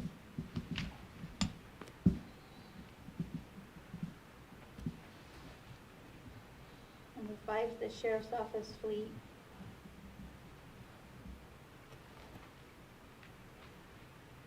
Number 6 is emergency services. Number 7 is sheriff's office relocation, and 8 is Railroad Avenue Bridge. So we're kind of all, I think Gerald and I agreed on number 1 and number 2. So Trent, let me ask you on Shin's, is there any, we're gonna have a hard time getting 1.6 million, that's my problem. That's my whole theory of trying to figure out how we can get those numbers smaller to where I think we can get some of that. Is there any way to phase that? I mean, you can't do half the roof and not the other half, but I understand that is, sure.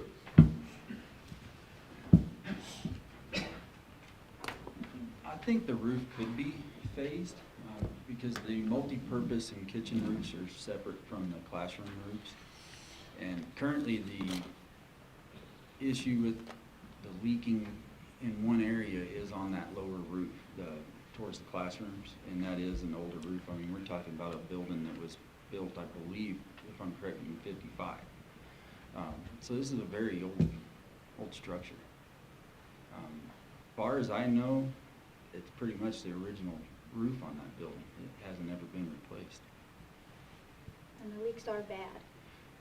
There's just a few leaks, and that's actually scheduled in this phase of the project to try to mitigate those leaks and to prolong that roof. Our intention was to put the roof on in this phase, but the cost between where this went into, by the time we got the funding, that was during all the COVID stuff. Well, then design was super slow because of the engineer firms were shut down and working remotely from home, and it just was a long process. And in that time, material cost almost tripled on us. The original assessment for finish the entire project was $862,000. Now the assessment on just the roof is $1.4 million. That's the difference in material costs since 2020. And Pamela, this is just a plan for us. This is just not our This is not your capital outlay. outlay You do request that, we do that in you do that in December. fall. This is just a plan. This is a plan, but I do have to submit it to the state by the 18th. Okay. And I can request to the architects to send a proposal of phasing for that roof, for the capital plan. You will have to revise your ICIP to match that, so we will have to bring this back again. But that's doable.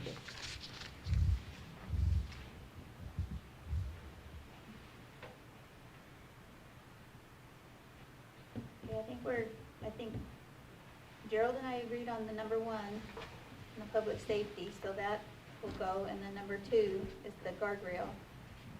And then we're all over the place after that.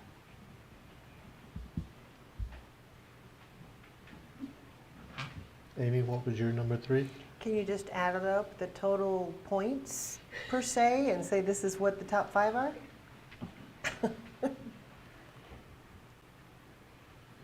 And Gerald, your question, Amy's third was public safety facility. So it looks like the next one would be road equipment purchase, based on how high you'll prioritize them. Okay. And the one after that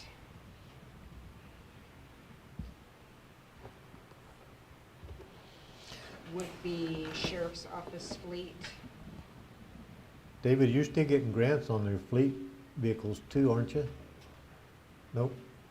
Everything that I've done the past 4 years has been Do, capital outlay. do this? Yes. Okay. I don't know if y'all want to take that as number 4.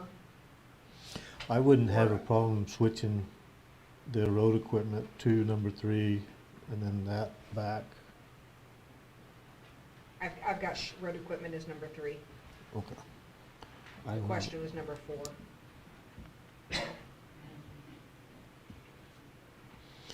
Amy, would that work with you? Yep, nope, this is good. Nope. Number 4, Do the road So- equipment number 3 and then move the sheriff fleet to 4? yep, so we have 1 as, As a public safety facility. okay, Number 2, the guardrail. Number 3, the road equipment purchase. And Mhm. now we're considering sheriff's office fleet as number 4. I have that as my number 4. I wrote down 7 for you. Yeah. Sheriff's office relocation? No, we're talking No. about the fleet. Oh, the fleet. The Oh, no, I fleet. have that as my 7. Yeah. So that'll be 4, so moving on to 5 would be, I think, the chins roof, is that what you get? That's what I'm getting Okay, to. so 5 is the chins roof. And then 6 would be, Next one I have is emergency services vehicles. okay.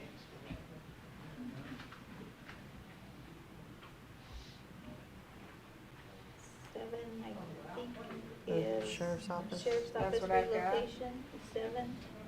And 8 is Railroad Avenue Bridge. Okay, let me read those back to you to Okay. make sure I've Okay. got them. I've got public safety facility as number 1, the guardrail number 2, road equipment purchase number 3, sheriff's office fleet number 4, Chin's re-roof number 5, emergency services vehicles number 6, sheriff's office relocation 7, and Railroad Avenue Bridge number 8. Yeah, that's what I got. Okay. And I've talked to Trent, kind of give you a little update on the sheriff's office relocation, on a little plan on trying to phase it instead of doing a big deal. So Trent's going to kind of eyeball some of that to see how maybe we could do 5 or 6, 700,000 at a time.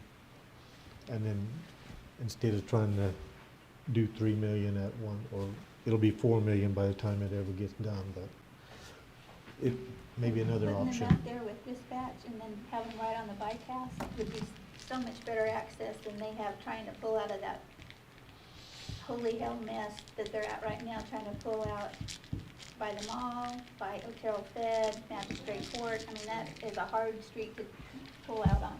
So I'm just assuming it's gonna be at the dispatch? Yeah, okay. Yeah, that big, huge, Mhm. it's just for, like, storage right now, that's where they're gonna. Does it make it inconvenient, turning left off a canal? Because of emergencies? I mean, you'd be limited to using the bypass. Depending on where you're going, I look at it as if we leave the dispatch center, instead of going to the canal, go to the bypass, go north, go south, Mhm. and just try to stay away from that. Okay. Crossing the tracks and get to that intersection where you can't turn left, Mhm. take the bypass and go around.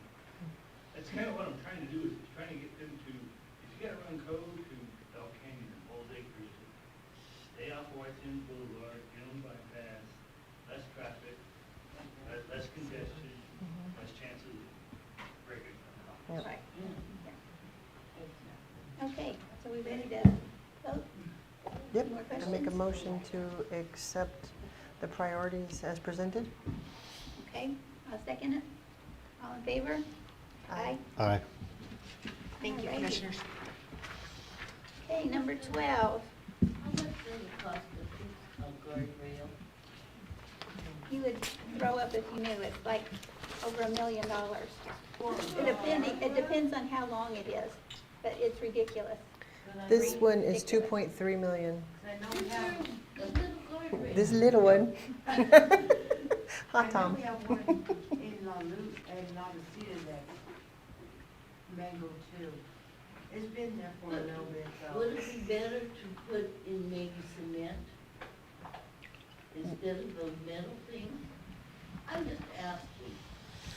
I'm not a guardrail professional, but those guardrails are deflective, are made to absorb and deflect. If you put concrete, I'm not sure it's made to absorb and deflect. They absorb. Tom, No option is cheap these days. Tom, so. can you tell us how many miles of guardrail Timber-On is? Can you tell us how many miles the Timber-On guardrail is? Timber-On guardrail is actually 36,000 feet of guardrails. Oh, wow. So, It's not that little dink you see Yeah. when somebody goes through it. This is the whole so thing. and for that section of guardrail on that road, you're looking at 2.5, I think it is, $2.3 million. Oh, Lord. Yeah. The one up in La Reseda Canyon that you were just talking Yeah. about, we've been trying to get a contractor out there since December. No kidding? And they don't have any crew. We're not certified to do guardrails, so Right. we have to sub it out. We've been waiting on the contractor since December to get there and fix that one. Well, I'm just asking questions. You know, we don't know these things. That little one in La Reseda Canyon, you're looking at $30,000. Oh, my man. That's just a little, okay. Yep. Oh, I think you can leave it there for a while. It's okay. Okay, moving on to number 12. Request approval of resolution number 8-10-23/112-09, a resolution in support of New Mexico State Representative Jennifer Jones' request for the governor to deploy the New Mexico National Guard to the southern border. Yes. And I submitted this because Yes. we've been, at a lot of my New Mexico board meetings that I've been going to, there are other counties that are doing this. We've already got, I think, Hidalgo and one other that have already done this, and several more are gonna also do it, to try to get the governor's attention of what a nightmare this is. So I'll read this resolution to you real quick. A resolution in support of New Mexico State Representative Jennifer Jones, District 32, requests for the governor to deploy the New Mexico National Guard to the southern border. Whereas NMSA 1978 4-37-1 grants counties the powers necessary to provide for the safety, preserve the health, promote prosperity, and improve morals, order, comfort, and convenience in the county and for its inhabitants, and whereas NMSA 1978 4-38-18 provides that the Board of County Commissioners has the power to represent the county and to manage the interests of the county, and whereas the Board of County Commissioners of Otero County have repeatedly raised questions about the security risks and dangers presented by the southern border and the failure of the state and federal government to adequately respond to the issues of illegal immigration, illicit drug smuggling, and heinous human trafficking. And whereas the board's most recent demand for action, resolution number 05-12-22/110-49, was completely ignored. And whereas despite repeated declarations of emergency, such as the one by Governor Bill Richardson in 2005, the situation continues to get worse with each passing year. And whereas every day that state and federal leaders choose to ignore the issue and fail to develop solutions represents continued human suffering, and whereas State Representative Jennifer Jones has advised the governor that the current crisis situation demands that all levels of government play an active role in protecting the safety of our state's population and limiting societal damage caused by the federal government's failure to secure our southern border, and has requested that the state direct its resources to the border immediately. And whereas the Board of County Commissioners is very concerned about the protection of our border, the citizens of the state, and the migrants themselves, considering the current drug and human smuggling crisis. And whereas this is not a political issue, as it affects Democrats and Republicans alike and should be addressed by whomever is in the governor's office.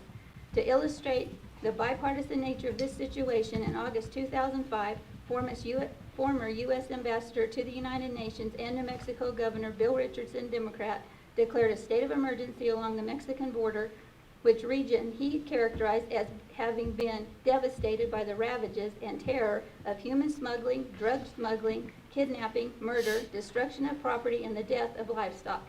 Now therefore be it resolved by the Board of Commissioners of Otero County, New Mexico, join County Commissioners of Socorro and Hidalgo County in their support of Representative Jones' request to utilize the state's resources to protect our border and the citizens of the state.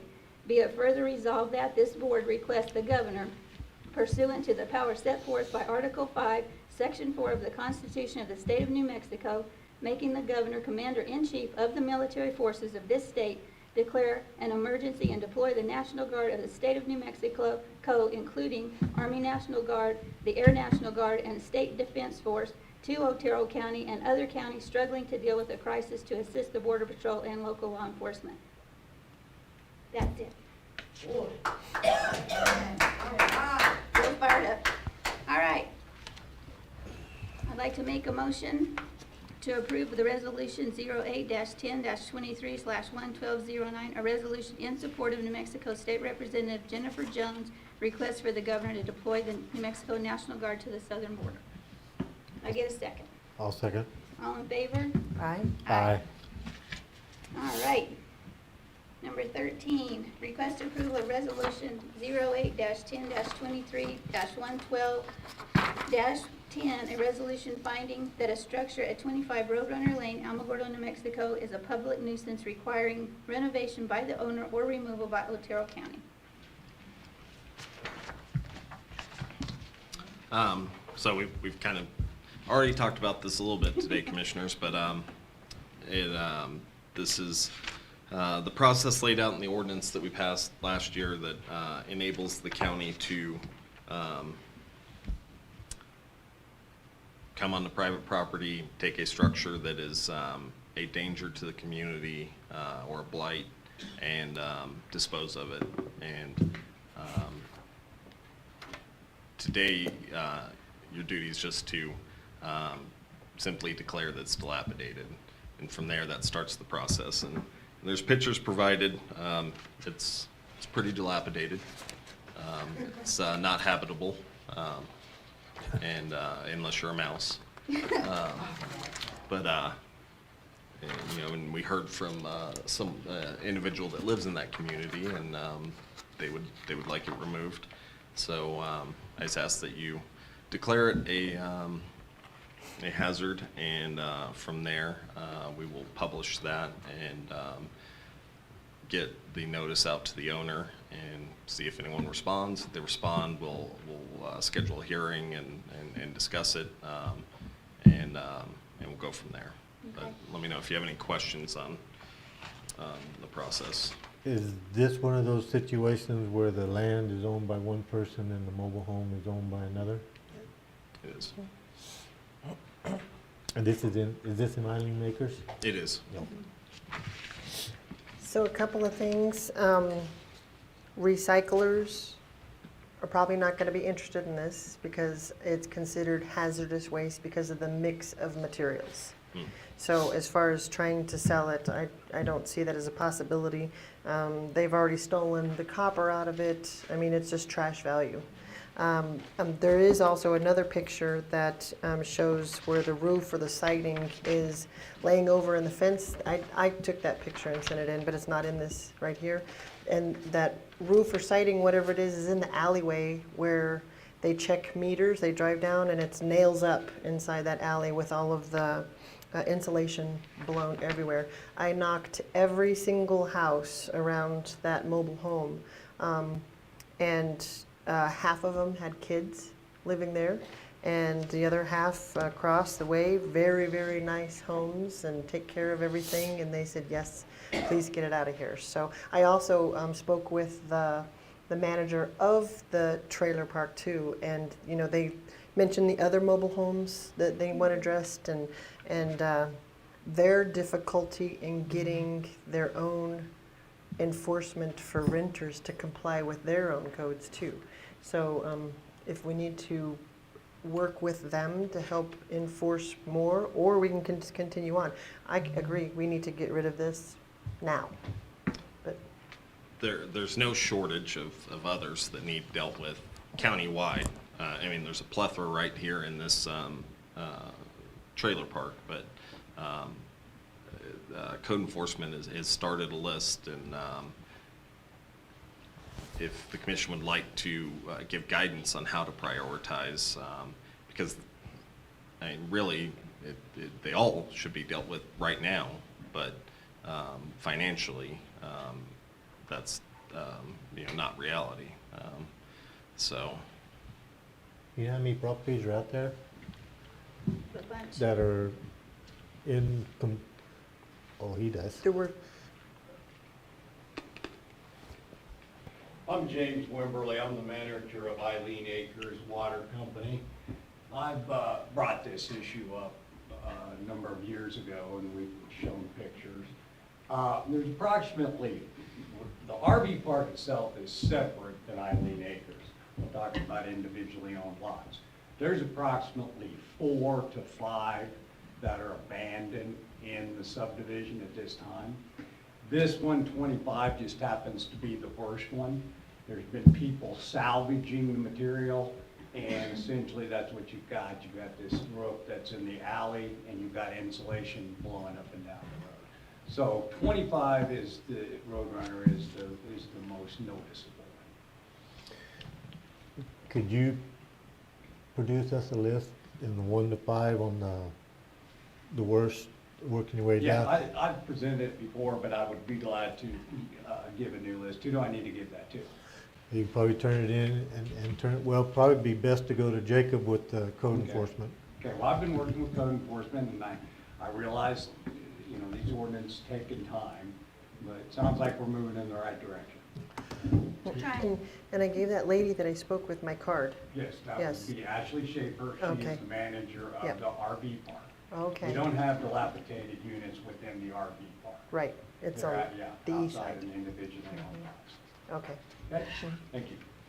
If we could encourage the people that are salvaging materials to salvage more, Come get more. that could be helpful. Bring a bigger truck. Yeah.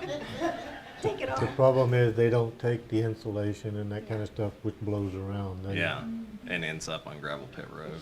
And the issue with an individual owning the mobile versus the lot, I believe that may be unique to this property. There's about 4 more that are, the person owns the land and the mobile. And I understand the differences between what you gotta do when they're separately owned. Okay? Thank you. Thank you. Anything else? Yeah, I'm good. Okay. All right, I make a motion for the approval of Resolution 0810-23/112-10, a resolution finding that a structure at 25 Roadrunner Lane, Alamogordo, New Mexico, is a public nuisance requiring renovation by the owner or removal by the county. Get a I second? second that. All in favor? Aye. Aye. Okay. Thank you. Commissioners, in a minute, Rachel Black, former state representative, she's on her way over from the treasurer's office. She wanted to provide some additional information on the ICIP process for your awareness. You know, Okay. she dealt with it firsthand up there and has that perspective Okay. on it, so. Okay.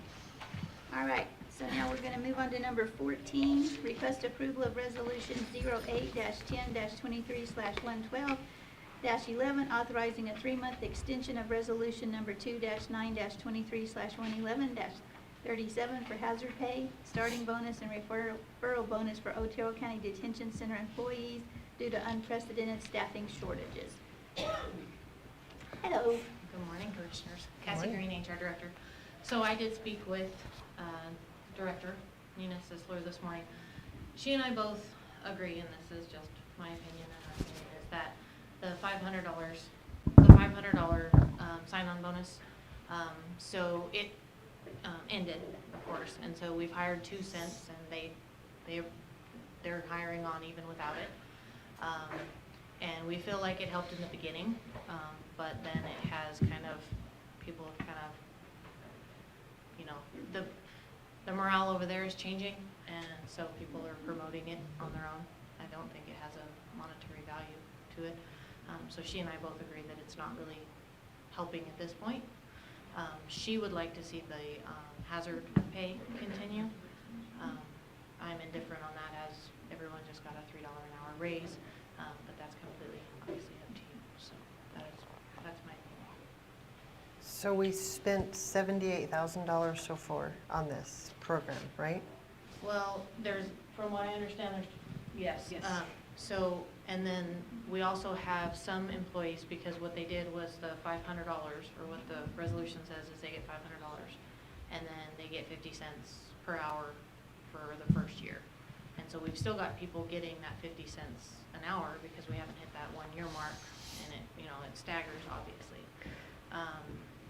So some of that money will go to that. So it's not like we've just got a pot sitting there that's not being used. So I wasn't here during that time, but so the $500 sign-on bonus, I'm assuming you had to work for so long in order to qualify for that $500? We You had didn't to at have least that get in your there. Well, but we told them you needed at least, you had to get your first paycheck, and it couldn't be just one day, like they had to. And But that's some what- people just got it and left. And then my next question, how many people stayed employed after they received that $500 bonus? Right, we've probably had 3 or 4 that got it and left within a short period of time. I mean, and that's why we feel like it's not helping as of right now. I mean, like I said, if you enjoy your job and people are promoting it because they enjoy working there, more people are gonna wanna apply. The reason a time requirement wasn't put on it, that to get it you had to work 12 months or something like that, is because of the parameters of the Federal Fair Labor Standard Act. When it comes to bonuses, if you put requirements like that on them, then it impacts how you calculate the regular rate of pay and overtime, and it gets really complicated, for one, and two, it has to be figured into the overtime, and depending on how much overtime, which our detention officers are working a ton, it could end up exceeding that. I couldn't figure out how to make it work, so we took the risk because we were in such a situation that we wanted to try anything we could to get people there, because the liability of not having them is far outweighed the risk of a few people only working a little bit and leaving. So I understand what this program was all about, and I think it helped. We have, at this time, according to this paper, $22,000 left in the budget and we're still paying the 50 cents an hour for the year out of that $22,000. So my question is, can we, the ones that are in effect, if we was to stop this program right now, do we have enough in the 22,000 to pay out the ones that are supposed to be getting it or qualify for it? We should have no problem with that, so. Bec- And I we don't also wanna have get, 3 interviews tomorrow too, just so you know, 3 applicants for tomorrow. That's good. because if we run out, then we're gonna have to go back. You're gonna have, where do you stop it at? So what I was doing is I'm monitoring it each pay period. I'm pulling a list of those who've received either the sign-on or the hazard pay, and ensuring that that is charged to the ARPA funding. And once we had budgeted originally 100,000, and once that starts getting like too close, it's approximately $3,500 per pay period that we've been paying out, maybe a little bit less than that, that's an average. And so I've been tracking that, and once we get close to it, essentially what this resolution would do is we would extend it to November 1st or until the funding is exhausted. So if we get to the point where like the next pay period, we have less than, $4,000, $3,500 left, we would just stop the program at that point. So my question to you is, say we hire somebody tomorrow, and you're gonna pay them 50 cents an hour for a year for this sign-on.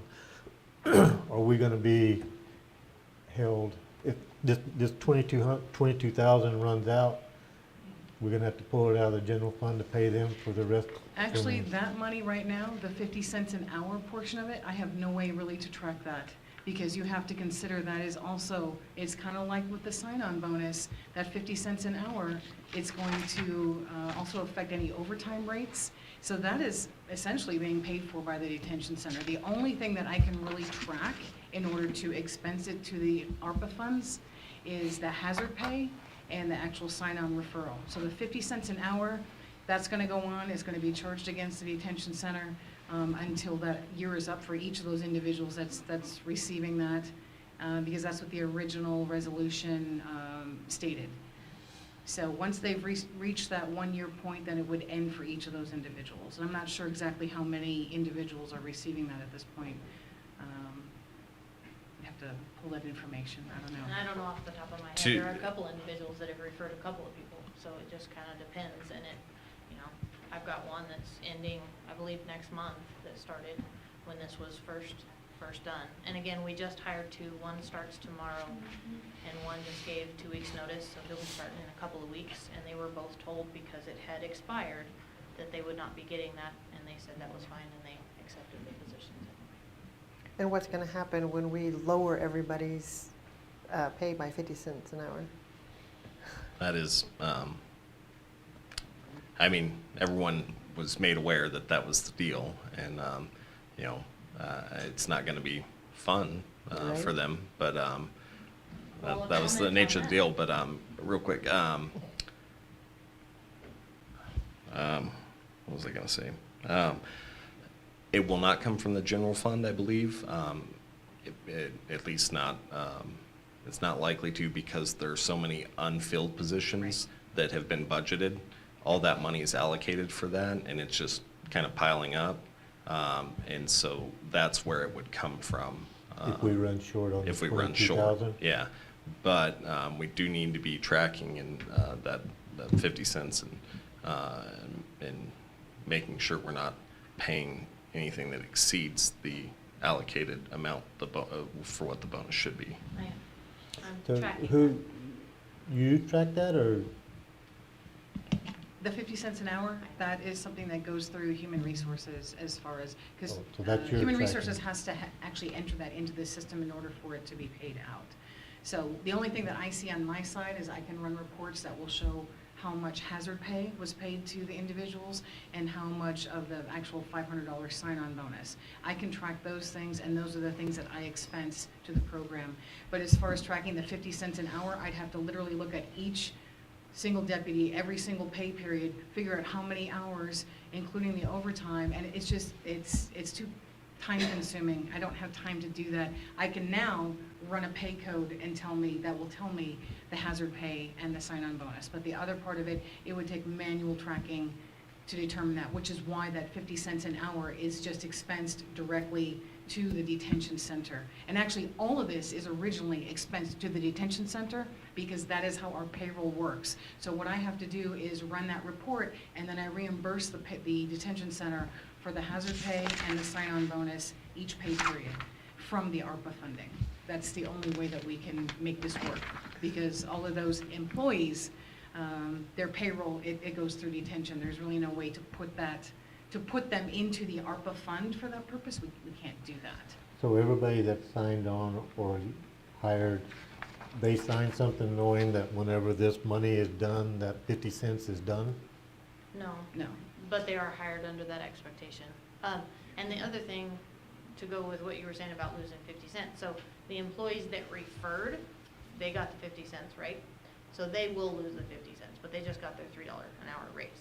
The employees that have been hired up until June, when the final budget was done, yes, they lose that 50 cents at the end of their probationary period, which is 1 year, but they will at that point get their cost of living allowance. So really, they're not losing, they're gaining $2.50. Okay, So- okay. So what is your suggestion on this? Well, like I said, the director and I spoke, and we both agreed that the sign-on and the referral bonus, we agreed is not doing as much as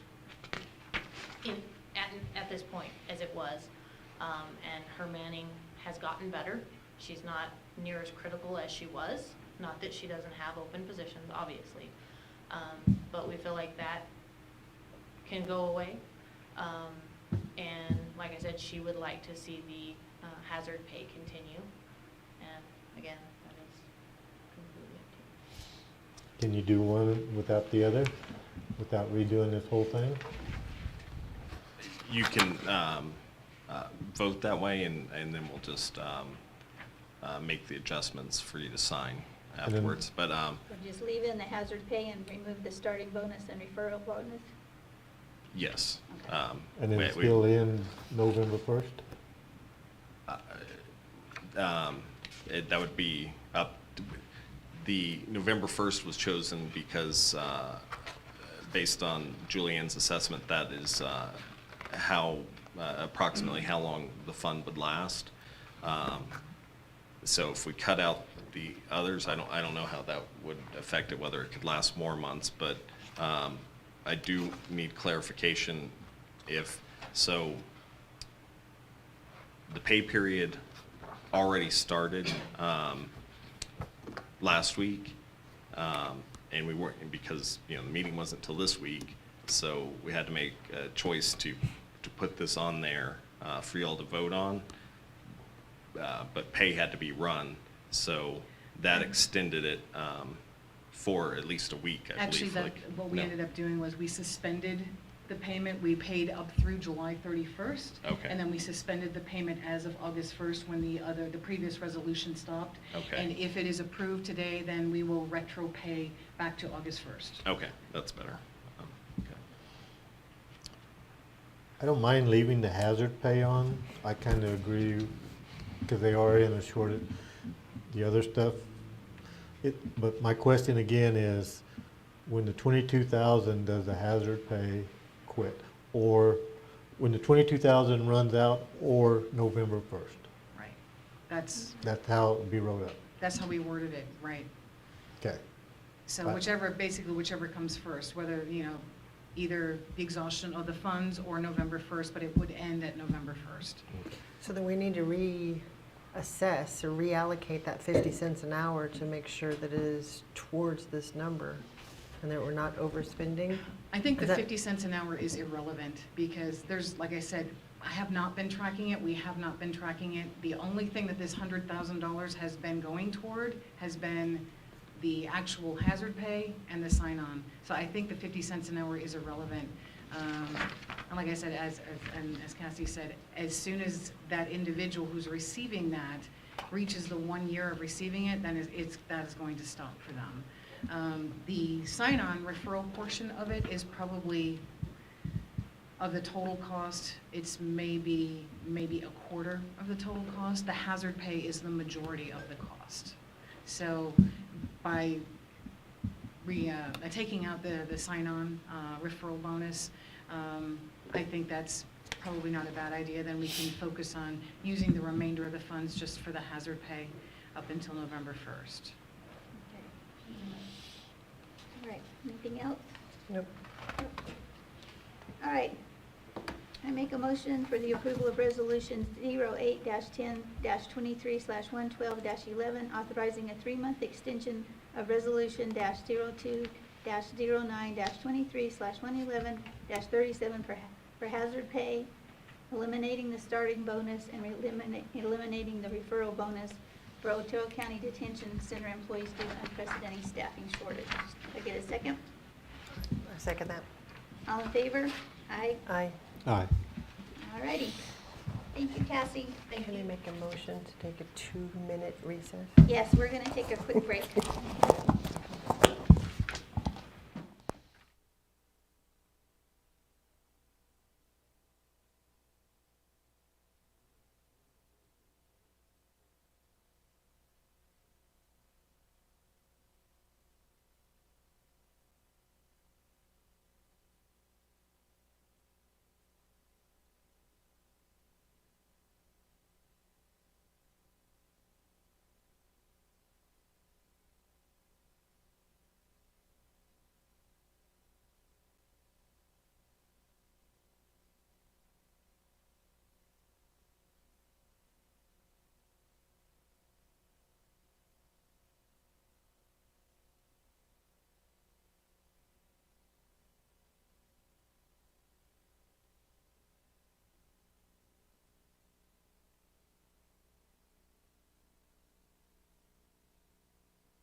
Coming back in off a break, and we're now on number 15. Request approval to commit up to $1,000 to the Coalition of Arizona New Mexico Counties Litigation Fund to fund the drafting and submission of amicus briefs for litigation concerning the Mexican gray wolf and the National and New Mexico Trappers Association litigation against the public lands trapping ban legislation in New Mexico. I have one question on here, and see if I'm understanding this right. They're asking to contribute $1,000 to this, and in the research part down below says if each county could chip in 500. Yeah, this is up to 1,000, and this one, they're asking, I think, for, if I understand it correctly, it's 500 in the beginning. It was 500 for each brief. For each, So there's so two there's two. briefs. So there's two, okay. Yeah. So the Trappers Association and then the Mexican Gray Wolves, two Right. different, okay, I got it now. Yeah. Any discussion? Nope. So, one consideration is, per the bylaws that we agreed to when we joined, this would qualify as joining into litigation on these issues, and they will allocate, or they will ask the counties that are participating in certain aspects of the litigation to fund aspects of it. So in this instance, we would be joining on with a commitment to provide these briefs, and if only a few counties decided to participate, and the cost was like $10,000 for each brief, and they break it down if every county participated or what they expect would for sure cover it. If only 3 counties, then that cost would go up. It would potentially exceed 1,000, but by the bylaws, we would still be expected to contribute that. So it's kind of confusing on how to authorize it, but they don't expect that to happen. Everyone is pitching in. Right. One of my things is, I don't know if everybody realizes this, but if we don't support it, we have a wildlife specialist that traps. We would be in violation on, so we're paying somebody to trap, so we're supporting the trapping situation. So I feel we need to support this coalition. That make sense? It The county does. is trapping anyway? Yeah, but I think I'm fairly certain that legislation that they enacted exempted the type of trapping that he falls under, where it's government predator control, and what it outlawed was sporting from sportsmen trapping on public lands. I still think it's nonsense legislation, and it should be fought because there's a valid need for sportsmen to trap and control animal populations, whether it's private or public land. But I get what you're saying. Like, we'd be hypocritical if we're doing trapping and we're not supporting. Well, I'm in full support of the trapping anyway, because what these people don't realize, as soon as one of these coyotes or whatever jumps over the fence and snatches their little poodle off the back porch, they're really gonna wanna start supporting it then. Yeah. So, okay. Yep. Okay, I make a motion for the approval to commit up to $1,000 to the Coalition of Arizona New Mexico Counties Litigation Fund to fund the drafting and submission of amicus briefs for litigation concerning the Mexican gray wolf and the National and New Mexico Trappers Association litigation against the public lands trapping ban legislation in New Mexico. I second that. All in favor? Aye. Aye. Okay, the next one. Number 16, request approval to join with other members of the Coalition of Arizona New Mexico Counties by sending a letter opposing U.S. Senate Bill 776, MH Dutch Salmon, Greater Gila Wilder, and Gila Wild and Scenic Rivers to the Undersecretary of the Department of Agriculture. This thing is crazy. Do you want to try to explain it, RB? I'll try and keep it simple. Just kind of in a nutshell, because it's complicated. Similar to the wilderness designations that are trying, the agency's trying to recommend and implement with the new force plan on our force. The wild and scenic rivers is a similar designation, and once an area is designated as that, it'll probably never be undesignated, and it significantly restricts what can and cannot be done in that area, and it restricts multiple use standards that are authorized on public land. And the just like the situation with our force, the qualifications and arguments they're using to get it approved do not meet the legal definition that is required under the wild and scenic river. So it's just another one of these attempts to restrict the use and access of public lands, and What a lot of people don't realize is if this passes, they're gonna restrict any fishing of any type in these public waters. Which is, a lot of people love to go take their grandkids and go fish and do whatever. This will restrict a lot of that, being able to do publicly what we should be able to do in these designated waters. and it potentially has impact for private property in the surrounding area. If any puddles or trickles from the designated river come onto the private property, then they would use it as a means to enact controls and directives on that private property. If you have water that runs through your property and you use it for irrigation, can't remember what they call it, it's like cubic meters per feet or something of the water, and if you're irrigating and that water drops below that certain, whatever their dynamic is, they can completely stop you from using that water. So you're not gonna be irrigating or anything else. I mean, it's total control of the water.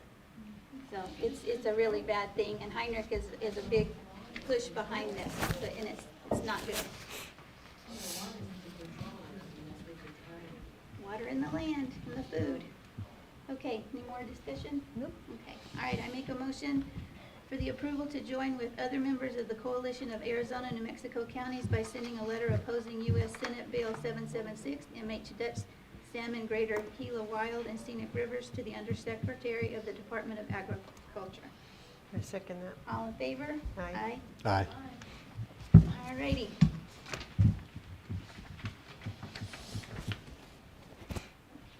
Number 17, request approval to appoint a representative to the Eastern Area Workforce Development Board.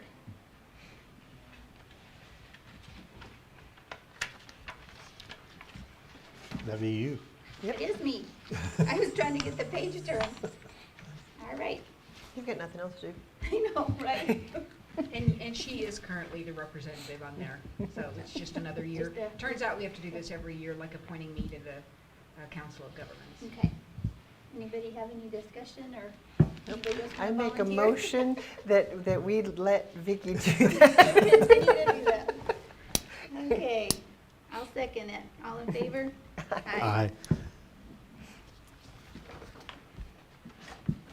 Okay, now, number 18, request approval of an option to eliminate the Wild Horse access to Weed Convenience Center dumpsters. Commissioners, if you recall, I brought this to you last year, and we brought one option to you.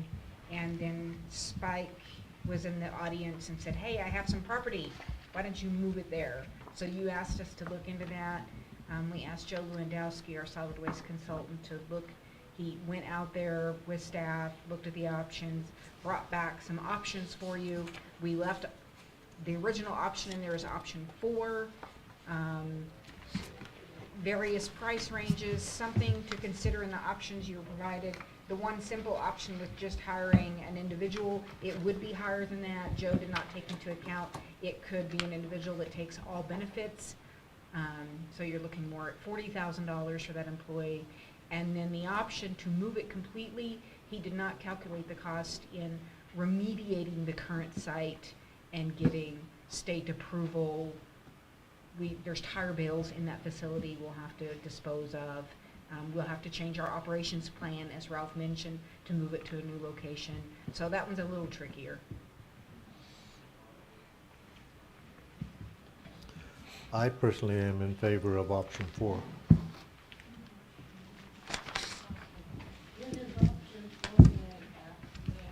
It provides perimeter fencing, cattle guard, a security system with, and really the security system is, you think of it as like we're just manning it. It's, a lot of it is to help the, like Ralph and them to know when to go pick up the dumpster, because in heavy times, you've got all kind of trash up there. So they drive up there more often, so they know. And then in light times, when it's not even full, you don't want to send a truck up there, and then they're hauling that back and it's not even full. So it's kind of a waste, or a money saving for the county to do that. And for security also, you can kind of see if somebody's doing something they shouldn't be. Normally in weed, they're pretty good. So. And then that's required in informational signage. That would be included in that, and that total cost of that would be $22,550. And I'm also in favor of that one. I tried calling up there and wasn't able to get a hold of anybody at the fire department. By putting up this fence, is it going to hinder the movement of any equipment or anything around? And this plan was sent to Matt Clark to work with the fire chief to look at that, so maybe Matt can comment. Matt? You're up. Which plan? Matt Clark, Emergency Services. Which we're plan at- was the fence again? Number 4, The fence around. the perimeter fencing. Number 4, mine, I got shortchanged on some of the paperwork on this, so I'm presuming number 4 is Tom's crew putting in the cattle guard. That's what I have, and, yeah. But all I have, they have quite a bit more. All I have is this marked as number 4. And I thought that the cattle guard and the fence was all one. That was Tom's proposal. We're looking at Joe Lewandowski's. He's got This is 3 4? proposals. Yeah, this is 4 right there. Who did this? Yeah, I don't have any, or the map, or the picture, or any of that. Yes, that Joe's Lewandowski. So, yes, if they put the perimeter fence and tie it in, and then the cattle guard, it would not restrict movements. But if we fence around where the current site is, that would potentially decrease how the fire truck has to come in and out of that station. But putting a 50-foot cattle guard is not gonna restrict you, or will restrict you?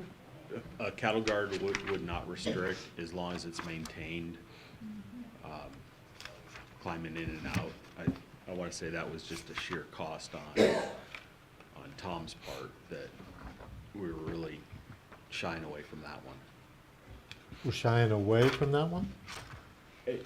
In one of our conversations. So, is the cattle guard not option 4? So, Go ahead. there are 2 letters from Lewandowski, and the February 28th one lays out 5 options, and they did a follow-up letter in May where he's talking about the 3 options that were provided to him to assess. And I think it's those 3 options Those are that the we want to 3. consider. The first 2 pages of Lewandowski's, those are the 3 you're considering, or the last page in your packet, which was Tom's proposal. So 4 and 5 were no longer on the table when he went the second time. 4 and 5 are not on the table. Not when he went back and updated. If you see, that document's dated February. The first couple of pages of your packet is from May.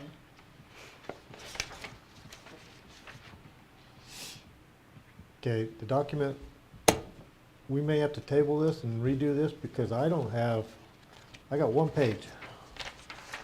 That's all I got. I didn't do the books. I can't answer that. I didn't do the books either. And I didn't get that.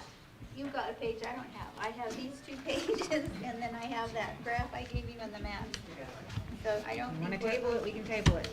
Well, I think I'm we really should table confused it till now we get the right because if information, this because isn't, This is all over the place. Yeah, if you all have I different didn't get that items one. in your packet, it's pointless. Yeah, I don't have that one either. got this. This is Walt's letter. I just Yeah, I attached. got Walt's letter, Yeah. and I Yeah. got these. So, Well, yeah, I got Walt's think letter we need too. to table this until we get it kind We'll of table straightened it till out. next month. Because I have no idea what we're looking at here. Since Walt is here, do we want to give him the opportunity to weigh in? Unless he's fine with coming back next Those are month. your two. Right there too. Might be profitable for me to say something, Mhm. because it might help next month. Just a minute, we'll get you, we'll get you. Well, okay, go ahead and come on up. Walt's not gonna talk, so. Oh, he was saying he could, or he might, if you guys want him to. Okay, yeah.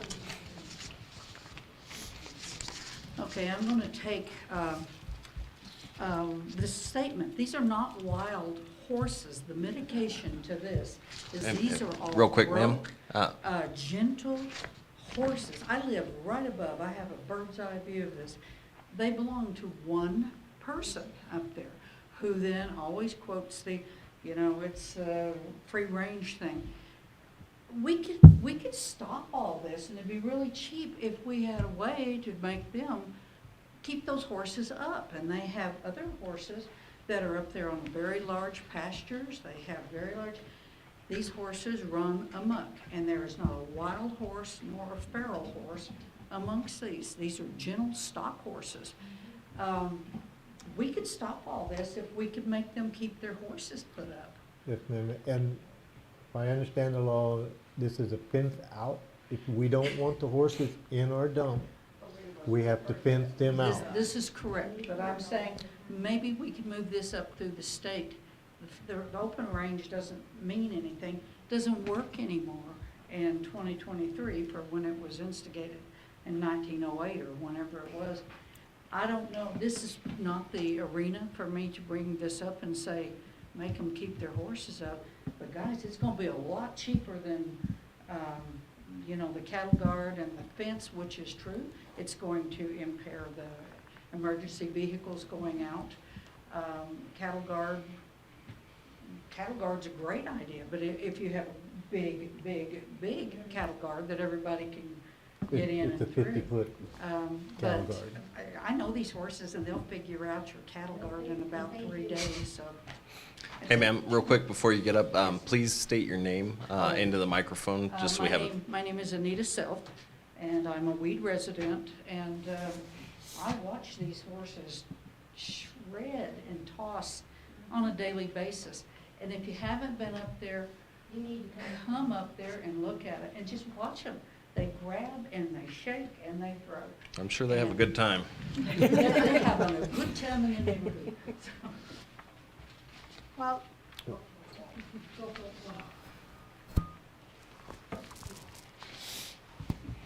Thank you.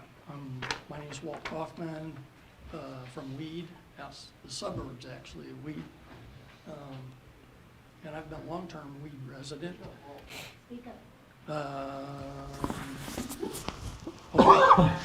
Probably 30 years, 25 years, something like that, a long time. And use the dumpsters. So I'm an expert at this trash business. Backing up just a little bit, I don't want to take too much of your time, but just a thought. If you drive a new Mercedes and you have a nice big house, or if you have an old pickup truck that's hand-me-down and you live in a trailer somewhere, you have a common interest in solid waste. And so if you think about it, it's everybody has that. Think about what would happen if the sheriff said one day, I'm just going to take a week off. All my deputies were going to go have a party in Wisconsin or something. What would happen to Otero County? Or if the fire service or ambulance decided the same thing, what would happen? And those are two essential services that the government of Otero County furnishes, and they are essential. So now what happens if you decided to take off the solid waste business and you decided, we're not going to do solid waste anymore? In the 70s, and I remember it, I've done this before, we had a gully. I lived in Arkansas. We take our trash and stuff and we dump it in the gully. Now the paper material and stuff like that, we'd burn barrel. Burn barrel. Yeah, both prohibited now. Yep. Well, that's, you know, you'd be put in a federal sentence probably if you did that nowadays, right? And so what happened then in the 70s? Well, government stepped up and said, okay, you can't do any of this stuff you used to do, and we'll take care of you. We'll provide that service. So that's kind of fast forward to where we are now. This solid waste business is serious. It's just like fire protection. We gotta have it. And the government has said, you can't do it yourself. You have to rely on us to do that. So I guess what I'm trying to tell the commission is, bless you for looking at this, and please don't put this down in some low priority, because it's just like fire service. And now let me go to the weed dumpsters. My opinion is the weed dumpster location was just sort of an afterthought. We had a fire station. The fire station had a little bit of room in the yard, and somebody in the county, maybe the commission, I don't know, I wasn't here when that happened, they decided, we'll just slam a dumpster in for those mountain folks to use. And so over time, it turned out that wasn't enough dumpster, so they had to put a second dumpster in. I remember that. And in those days, the dumpsters were tall. You had to throw the stuff up over it. A lot of short people couldn't do it. I've helped many hoist a load or whatever in the dumpsters. And the area around it was a cesspool, unhealthy, garbage, trash, horses, whatever, everywhere. So when I looked at that, I think, gee, the county, it's not because the people are bad. 90%, 95% of the people are gonna religiously use that dumpster right. 5%, 10% need to be fined or something needs to be done to them. But the majority of people wanna use it. If we make it convenient, they will use it. And I think the county has sort of dropped the ball, not only from the ease of use, but the fact that they're just sort of indifferent. And how can, you know, let me illustrate that. Most trash areas like this have a fence around them to catch blowing trash. I've seen many counties around New Mexico and elsewhere that have an enclosed area, chain link, and the trash gets caught. Yeah, there's some of it gets away, but it gets most of it. But Otero County seems to have done the cheap. They throw some dumpsters in there and they, you know, hope for the best. So I would plead with you guys, why don't we fix this right? Why don't we make an area that has a fence, you know, that has some sanitary hopes, and we'll keep it convenient for people, do those things. And so I want to, now that I've made the little speech, let me segue. I'm not comfortable with what Matt said. He's right. If you put a big cattle guard in the entranceway and you put it up next to the highway, which by the way, the slope's like this, you might not interfere with fire operations. But let me just back up to the dumpsters. They interfere with fire operations. 90% of the time, there's nobody at the fire station. 5% of that, there's folks in there doing training or whatever, and they can work around it. But you get a fire started, a big incident going, and you have all of the different departments coming in. You have perhaps the Forest Service. They're all trying to get into that station because we got a hydrant. We're going to be filling trucks up. It's nothing worse than having a line of trucks trying to get in the station, and you got people trying to dump trash or trying to leave from dumping trash. And does it happen often? Well, no, you know, it's infrequent. But really, come on, Otero County should have a separate area for their trash stuff, separated from their fire stuff. It's two different things. And trying to patch them together, like's been done for the last 30 years, does not help the trash, and it does not help the fire department. So, you know, I would say to you, look, why don't we look at some options? I gave you sort of a tongue-in-cheek option on my little sketch. I really don't think you can put the dumpsters over at the school, okay? I don't think that's viable. But my point was, that you should think outside the box. Maybe move the fire station over by the school. There's utilities there, you could do it, it costs money, but then you'd have a huge area for the dumpsters. And perhaps you could get Spike or some landowner in the area to donate some separate area that's away from the fire station for the dumpster business. But this idea of the dumpsters being married to the fire station, it does no service to either of those. And I'd plead with you guys to look at some other way to do that. And that's pretty well any questions? I appreciate all your emails. Thank you very much. All right, thank you. Pamela, when this came up in the past, didn't Spike offer to donate some land? Yes, and that's why I brought it back to you. I had originally brought Tom's option with the cattle guard, and then Spike spoke up during the conversation and said, well, wait, I'll give you some land, and you asked us to go look at that, and that was what Joe brought us. Why I sent it back to Joe was after Matt talked to the fire chief and looked at some of the options and some of the problems with his issues in his options. He went back and then revised it, and you got the May document, which is what was intended to look at today. And I apologize that your books are incomplete. If I have to start double checking myself, I will, so that you have all of your items in the books. Yeah, I don't have a May document at all. Well, it seems that Stephanie's computer crashed when she was finishing up the books, and then she had to go upstairs to finish them, and so somewhere in between there was Disconnect. I really got shortchanged. You did. He got one page. So, I mean, if you're gonna table this, you'll have the next month to consider it and think about it, but, that donation of the land, one, that is not as easy as it should be. You'd have to get a survey, have to get an appraisal, and get a bunch of documents together, and then you approve it, and then it's gotta go to the state to get approved, before we can get the land. And, per the study, then it would require, he says significant, dirt work, to the tune, that would cost, $175,600. So it's not a cheap or fast, answer. Do we have any other properties up there? I mean, the Weed Community Center is up there. We lease it. We're working on a new lease.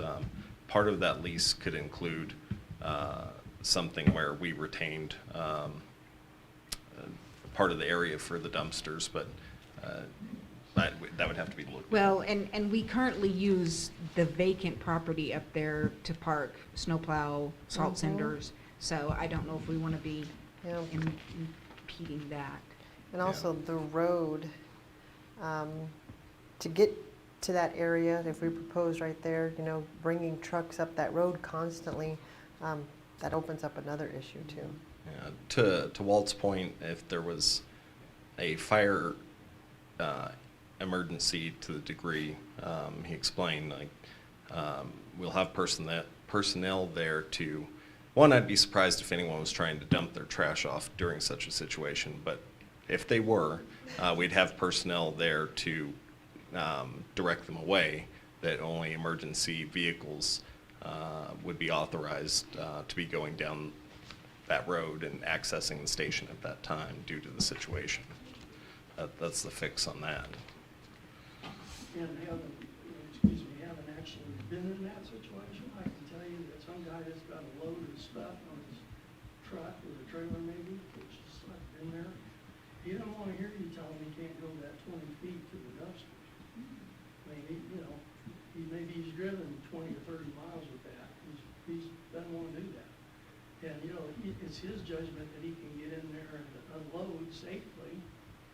And while a fire guy might say, well, no, we got people with hoses, we got people walking around here, we don't want to do that. And I've asked people to not, could you hold off? And I've been told basically. No, and we gotta direct them away and let them go throw it in a gully. You want to come up so we can hear you?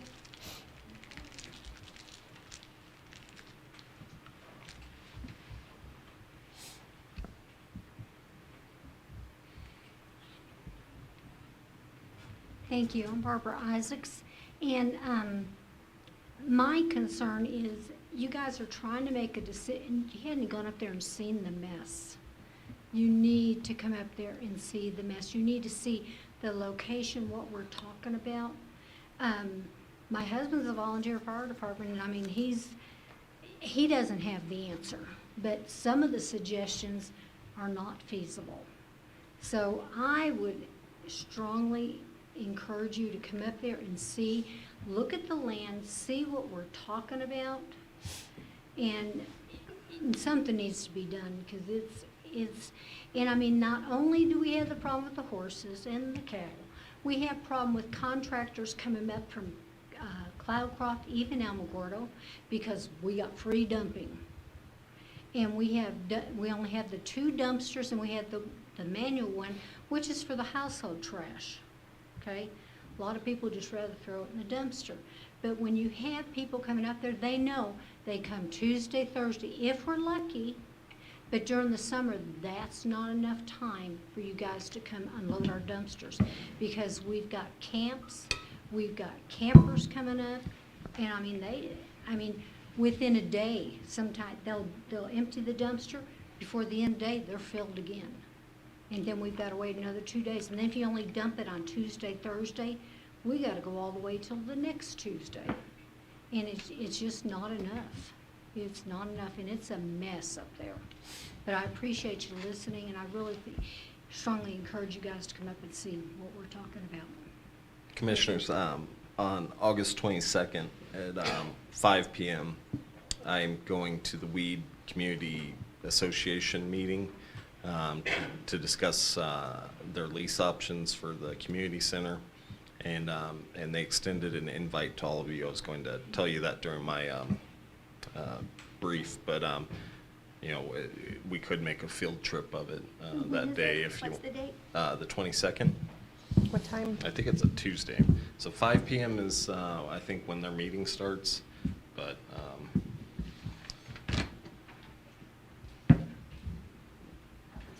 Do y'all want to go on that? Yeah.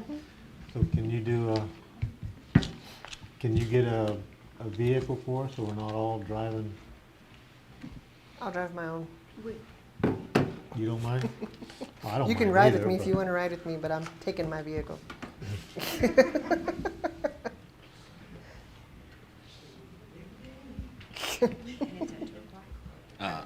5 o'clock, but we would have to, we'd probably, if we're gonna tour the fire department and the parking lot, we probably want to get up there a little earlier. We can go to the Mayhill Cafe and have dinner first. They're open. Matt, you'll probably need to participate with your fire chief up there to get his input. 1 hour. Yeah, so it's gonna be tight. Okay. How long does it take to get to Weed from here? About 15 Hour minutes. and 15 minutes. Okay. So we need to be up there by 4:30 if we're gonna. Where it'd be Yeah. nice if you were there. Just keep the sheriff here. Okay, their meeting officially starts at 6:30. Oh, it's- She told me to be there at 5, and I don't remember why now. I think it was just to look at the facility and stuff, but if we got there at 4:30, we could probably, are the community center and the fire station nearby each other? Mm-hmm. Okay. We can do a whole tour and meet the trash horses and do it all. Mhm.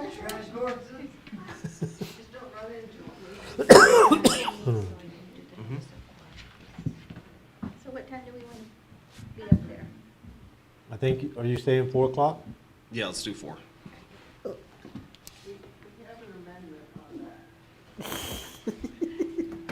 I don't guess you talked to John, have you? I tried calling him last night. Bell, I spoke to his wife Monday. Yeah, but you haven't talked to us. No, no, what's going on? We had a meeting yesterday, Oh, and the 22nd will not be a formal meeting, that will be your walk.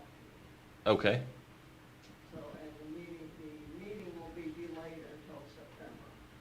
okay.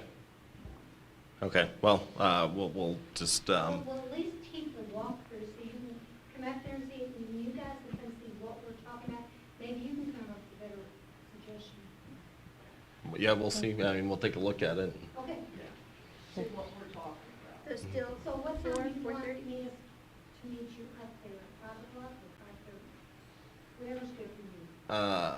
Since it's not a Um, meeting, Yeah. earlier the better. Since it's not a meeting, Yeah, we can do earlier. Yeah, I have a planning commission meeting from 1 to 2 here. So the earliest I could get up there would be like 3:30. So 4? Sure. So, Yeah. so we'll tell them you'll be there at 4. We'll look at the fire station at 4 and then from there go to the community center. Any other sites we should tour? I think you're caught up now. Okay. Okay, so we're gonna table item 18 until we get more information. Where everybody gets the information. Yeah. Can I get a second to table that? I second that. All in favor? I, Okay, number 19, request approval to schedule and advertise a public hearing to consider ordinance 23-02 to raise the county unrestricted gross receipts tax.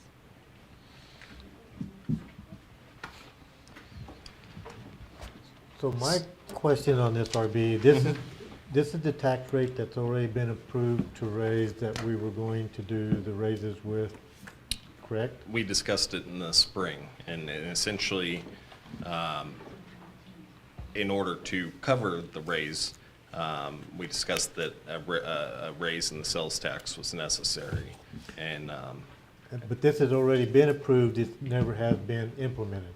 you have, well, you committed to it by budgeting the raises, but as far as the process to increase the sales tax, we have to pass an ordinance. And so we have to schedule a meeting to public hearing because it's an ordinance. But I thought the tax rate had already been approved, we've never implemented it. We've never brought it in, that was in, how was it in the hold harmless, or wasn't the hold harmless, it was, we had, what did we have, Julianne, help me out here. That's a different tax. There's several forms of even GRT that the commission can enact or pass. Some require voters to approve it, and others do not. And we have some enacted, and we have a chart that we can provide you. I don't know if I don't think I included it, but it breaks down what we have, and then it also, for the unrestricted countywide, there's up to 1% can be passed by the commission without putting it to voters.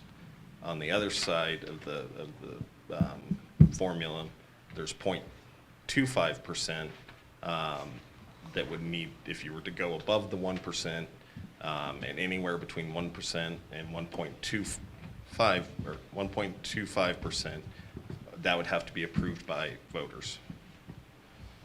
And while you don't have to, while you have the authority to raise it to that 1% without voter approval or putting it to them, if you wanted to, you could put it to a vote.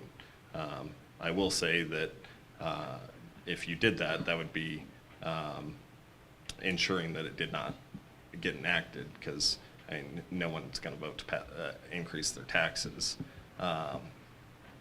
And if that happens, you can't consider it again for a year. But if you do want the option to put it on the ballot for the elections in November, we need to have, the earliest we can have this meeting is August 29th, and that's also the last day to get it on the ballot.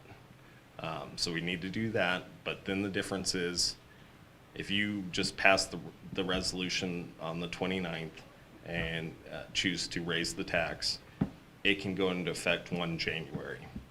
If instead you choose to put it to the voters, it would not, the earliest it could possibly go into effect would be 1 July 2024. so, the previous tax rate of 6.3125 The governor dropped 1/8%. It's my understanding that is state money that they keep not distributed back down to the county. So the county didn't suffer a loss as far as the tax rate deduction that is currently now 6.0625. Our income is still the same, right? Okay. What we And- bring back in, you mean? Right. Yes, right. so, last year and this year, each year, the state GRT was reduced by 1/8 each year. And that was money that left here and went to the state and probably went to Santa Fe or Albuquerque. It definitely did not come back to Otero County. If you were to, you have the ability to raise it up to 3/16, which is less than the quarter it's been reduced.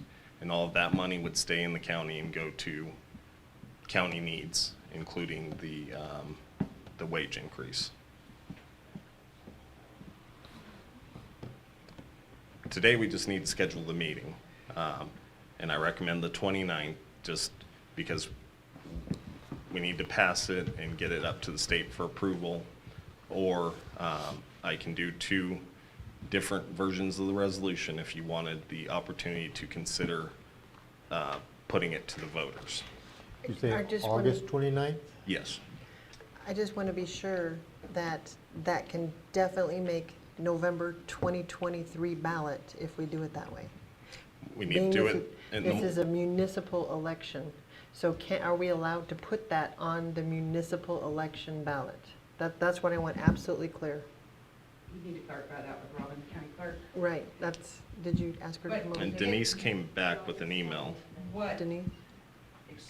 Mm-hmm. Sorry, I was going here for just a second. Rachel Black, Chief Deputy Treasurer at the moment. RB did a good job explaining, kind of, sort of, but I think I heard Gerald's question a little differently. And let me see if I heard your question. Your question was, didn't we already approve this, and that's how we were going to cover the raises? Was that your question, Gerald? Yep. Okay, that's what I heard. Okay. So, in that respect, you approved, you guys made the decision to do that when we were doing budget stuff. So the next step in the process, you guys decided you had to do it. By law, you have to have a public hearing. You have to hear from the public for you guys to make your decision. You don't necessarily have, it doesn't have to go to the voters.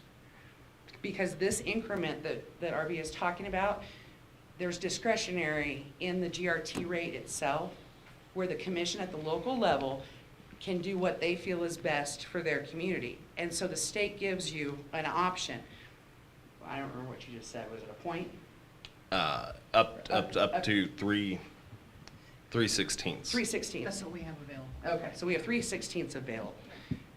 In past years, all GRT rates, they used to be line itemed out. You had no discretion on where that, even if you made the, I mean, this is what it's for. The legislature changed that, I want to say probably 5 to 6 years ago. And so they went back through the chart and they said, well, we're going to give these so many 1/4%, 8%, 3/16, all these fractions back to the local level, where you have the option to do a certain by yourself without going to the voters, and then there's another portion that you can, but it has to go to the voters. Okay, I don't know if I muddied that up. Did I muddy it up here? No, I'm with you on it. Okay. And so Denise came back and said it may be too late, but the earliest we could schedule the public hearing is August 29th. For any question that's going to go on a ballot, you have to pass a resolution and send that question to the clerk no later than 70 days prior to the election. When I calculated 70 days back from November 7th last night, that was August 29th. So I will have to follow up with Denise and Robin to see why they're thinking it's possibly too late. I mean, we need to have the meeting in the morning, so we could get that paperwork over to them and they could process it. But that's also the last day for candidates to declare and stuff. It's all on that day, so they'll be doing all of that type of stuff on that day. But again, we can't schedule it any earlier than that, unfortunately, because there has to be a 2-week period for the notice for the public. So some of my confusement is, I thought back in, when was it, 15, 16, when they voted in it was part of the hold harmless, that money, when all this came in, and then you explained it, that part of this, we could be used for this. So I'm already thinking they already voted it. That's a separate, Ordinance is a whole separate. it's a separate ordinance and it's a separate tax. It falls into GRT, but a separate statute controls it, and that statute dictates that that money can be used for this and that, but not everything. There are certain uses. This is an unrestricted sales tax increase that the commission has the discretion and authority to implement, and it can be used for any purpose, legal purpose. You know, we can get into the nitty-gritty and debate all the things about how taxation's theft and other good fun things at the public hearing, because I'm sure people are going to come say some stuff. But it is a fractional amount. If the full 3/16 would be authorized, it would represent 20 cents for every $100 spent. That's pretty minimal. Yes. And though it seems like it's minimal, I mean, any tax increase isn't good. It's never popular. Right, and so I looked at what the income is if we did do this tax increase, which would be about $1.5 million to the county, which that's where the conversation of the raises and the offset would be, because that's about $1.5 million of expense to the county. But we also were able to cut our budget compared to last year, and we saved money. So I'm kind of leaning not to even have this meeting and not to increase taxes, because we're okay. And I understand that we need ditch crews and all this other kind of stuff, but we're okay right now. I don't want, and with the economy the way it is, even if it is 20 cents on the dollar, 2 cents on the dollar, whatever. On $100, yes. You know, I'm not comfortable doing it right now. What do you think, Julianne? In my opinion, I think it's something that's gonna have to happen at some point. Yes, I was able to balance the budget.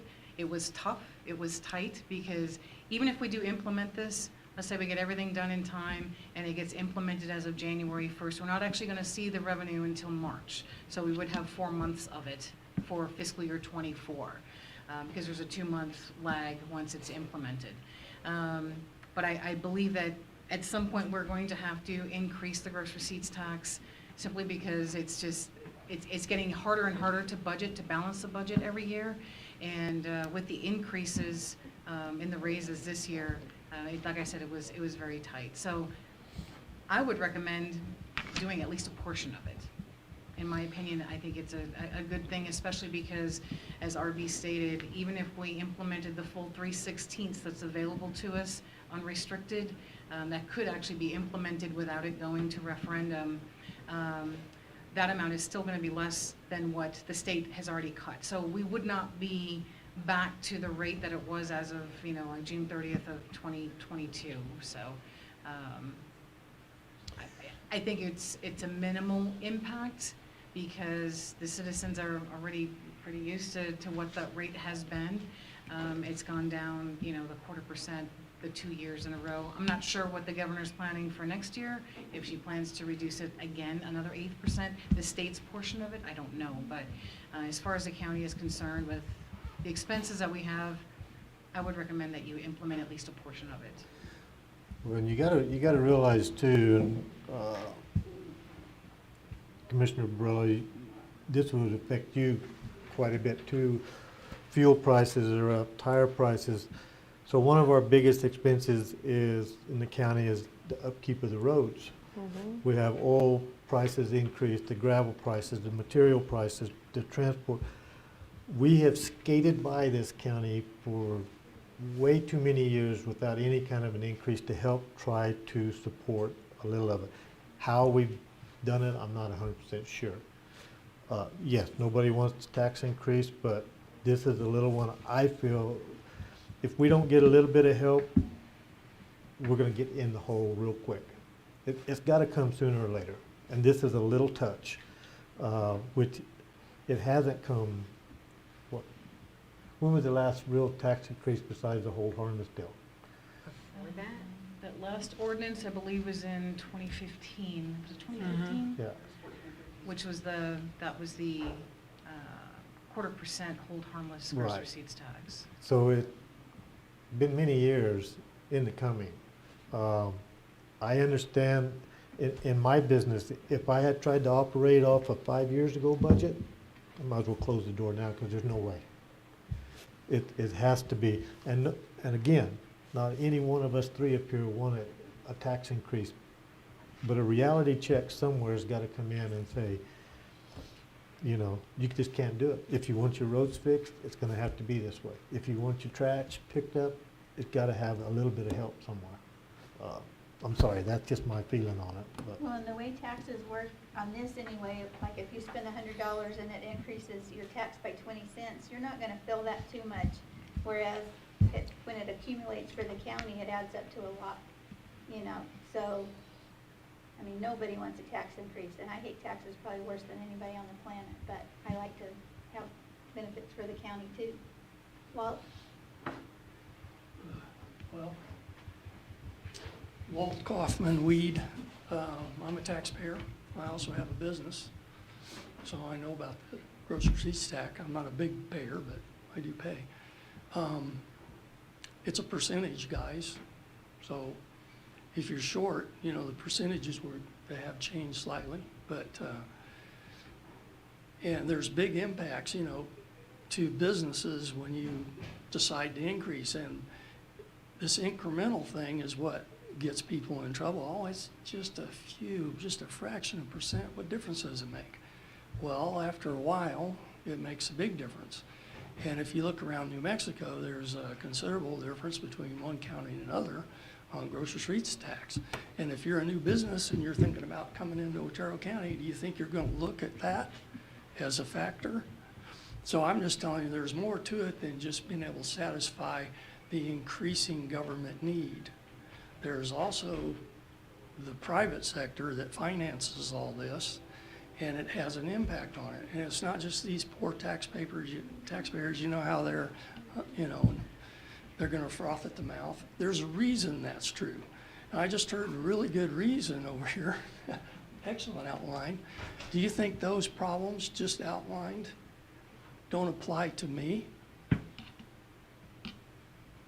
My fuel's gone up in price, my groceries are out of sight, and now you wanna come along and say, it's just a little fraction, don't worry about it.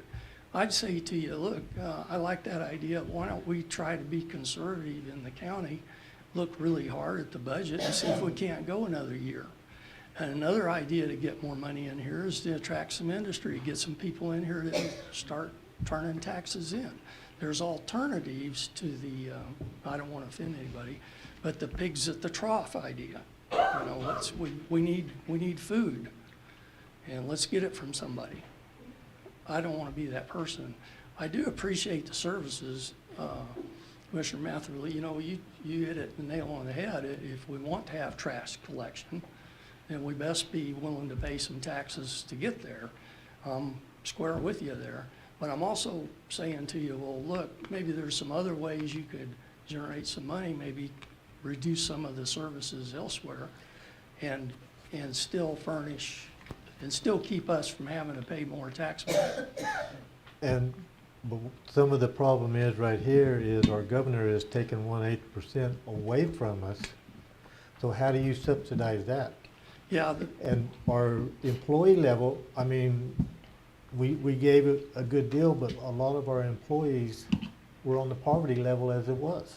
That eighth that the governor took away is the governor's money. It never came to the Otero County. That's exactly right, but it still hits the books at the end of the year if you're gonna do anything else. It all come around at the end. You just can't operate.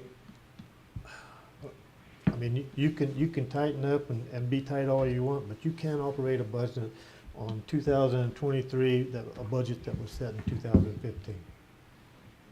And I respectfully, some other suggestions are, besides to try to tighten the belt, and I just mentioned one, attract some business. And the more you tax, the more you chase away the business. It helps government. I mean, salaries can go way up, people can be happy, you can hire people, the government workers will be happy. But the private sector, not so much. And so I'm just saying there might be some alternatives besides just rubber stamp an increase, small increase. And the other point you have to look at this too, Walt, I understand what you're saying, but 11% of Otero County is only a taxable area that we can try to make money on. The rest of it is. Federal, state, or? Yes. So we're not like Hobbs. We're not like any of the other deals where there's a bigger income, more taxable rate. I understand. Some people say Otero County's tax rate is very high. Look at the tax sheet, we're not up there at the very top. We're actually probably right in the middle somewhere. So for our situation, only having 11% of taxable property to be able to generate income, if we had the full 100% or 80% of that, not a problem. It wouldn't be a problem. But it's just, I don't know. Well, I understand. Could you address for me what you mean by its impact on businesses? Because unless I'm missing something, GRT is paid by the consumers, and if you're in the private sector, you have your own business. You're either getting not paying tax on wholesale items, or any tax that you do pay is deductible from your taxes at the end of the year. So, but it's splitting hairs. If you're taking the money out of the private sector and turn it into the government sector, it impacts this county. And right now, I think, I don't have a big argument with what you're doing. I'm just telling you that these little tiny changes add up, and it impacts the people that pay your wages. And I don't know, you guys have better feel whether you really, really need this or not, but I've heard just now that you actually we're okay right now. I understand you should look to the future, but man, I don't like it when you look to the taxpayers for relief for more salaries or whatever you're trying to do that way. That needs to be combined with some way to generate more tax revenue, like I say, through business, where your percentages are kept the same. These are percentages, so it's not like the money's less than it was, it's a percent. So it's only goes away because the governor stole a little bit of it, or you're not doing as well financially here in the county.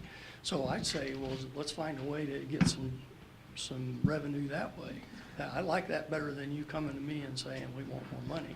I wish you could go talk to the oil people and get all this $4 or $5 a gallon and go back down. You realize how many vehicles the county has that they have to fill up a week? I have one or two or three or four or five of my own, so I understand. My whole deal is it just costs so much more than it has. Yes. To try to do on the same penny. Yes.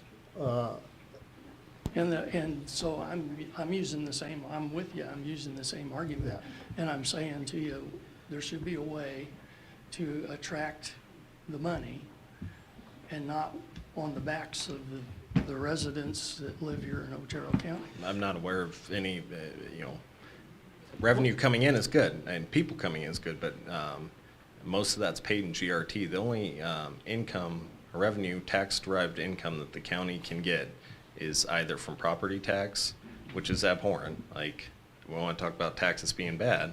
Like, that's a really bad one because you don't ever truly own your property because you stop paying that you stop allowing that money to get stolen from you, and then they come take your property. So that's real bad.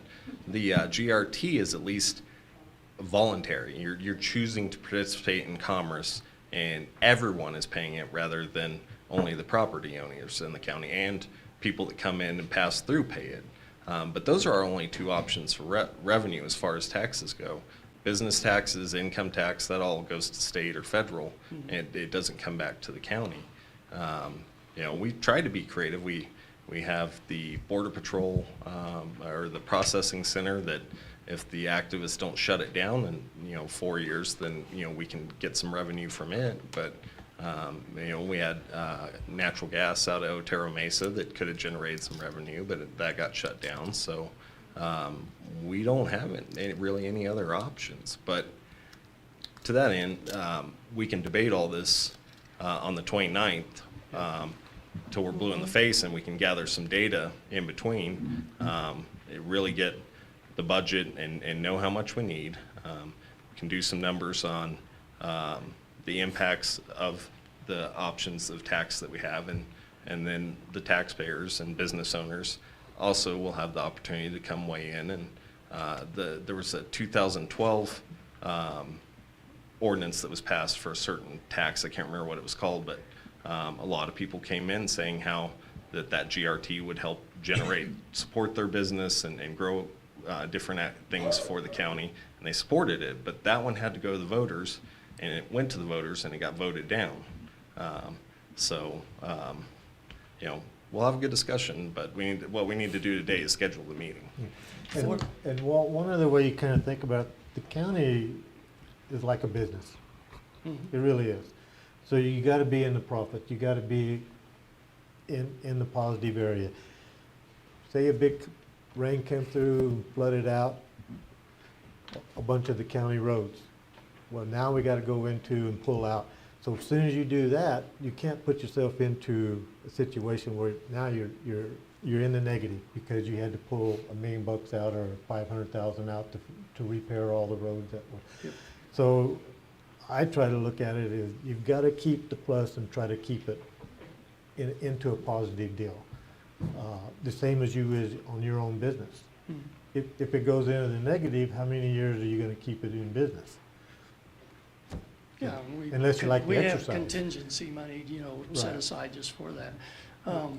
It'd be interesting if the commission, if you do these public meetings, if you would state the need, which I've heard eloquently stated here, and then maybe offer up, well, here's what we could do in the county to cut services in a prioritized list. Well, here's the stuff we could do, and this is how much money we could generate if we cut these services. And I'm not saying do that, I'm just saying present that to the voters. Let the people at the meeting tell you whether they'd like to see the taxes go up or they'd like to see the service go down. And I don't mean that in a tricky sense. I don't want to see Sheriff Black back here with him number one, we're going to cut the sheriff's department. No. It's not what I'm saying. I'm saying a prioritized list with the thing that would least hurt the residents and citizens of Otero County and how much we could take out of that without damaging that program and go down the list. I would expect the sheriff to be last. I expect fire to be down there. So considering what the county does the road maintenance and keeping the county maintained roads and the trash service. Which one of those two you want to see go? Well, I know, I've looked at your budget stuff, and you got a few $1,000s here and there that go to things besides what you're talking about. And that's exactly the trick that I'm trying to help you with, and I don't want it played on me. I don't want to talk about whether we need solid waste, because we do. I don't want to talk about the sheriff, we need that. What I'm saying is you look at the rest of the budget and say, okay, we could take a little bit out of this.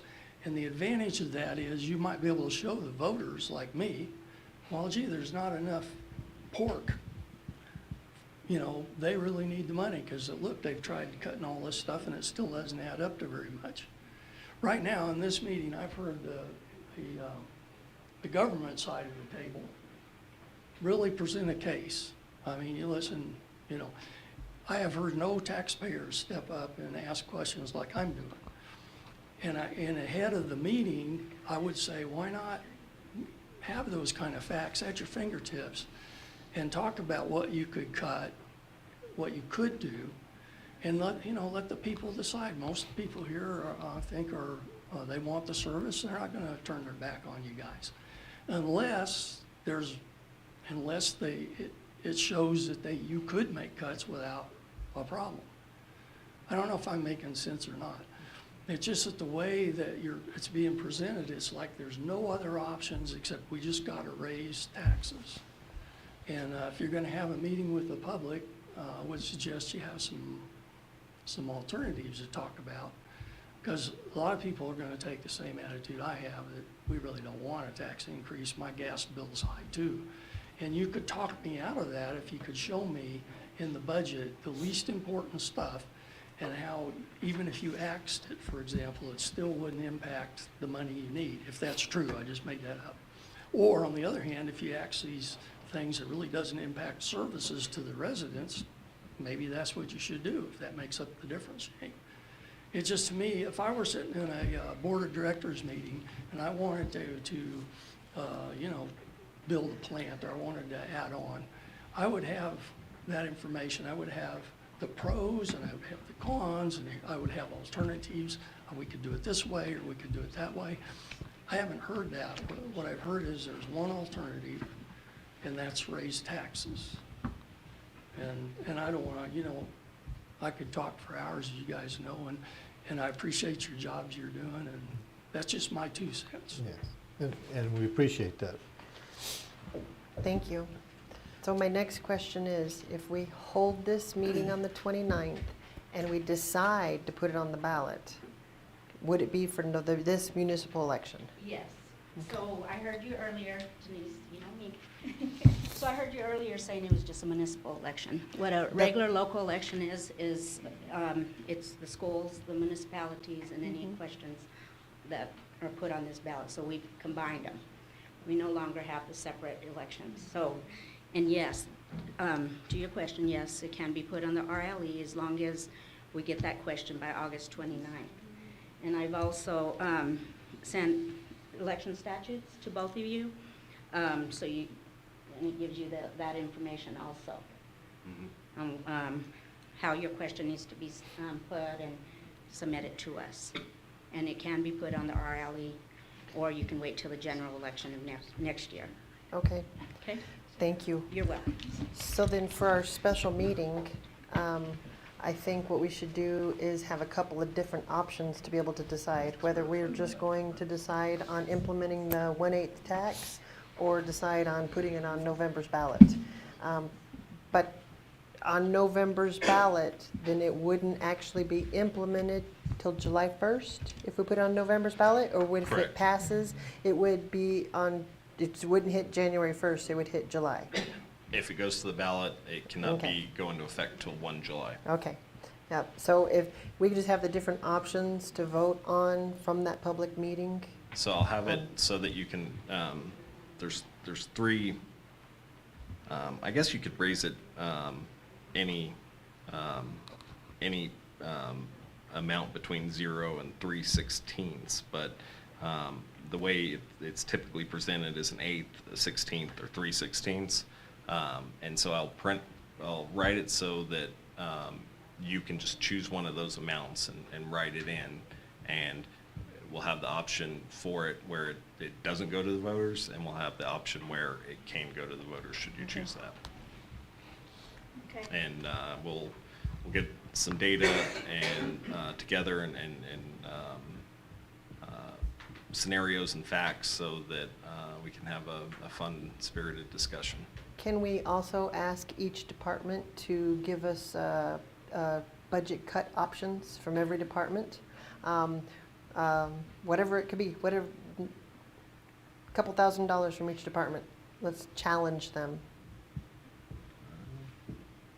We can ask. I mean, Okay. they're probably gonna say, we just went through the budget process and cut where we could, so I don't know how Well, I much don't you'll get back, remember. but we can ask. I don't remember any cuts, I remember additions. Yeah. But, So do we want to shoot for 9 o'clock on the 29th, 9 a.m.? Yeah. So we'll have time to get all the other stuff done?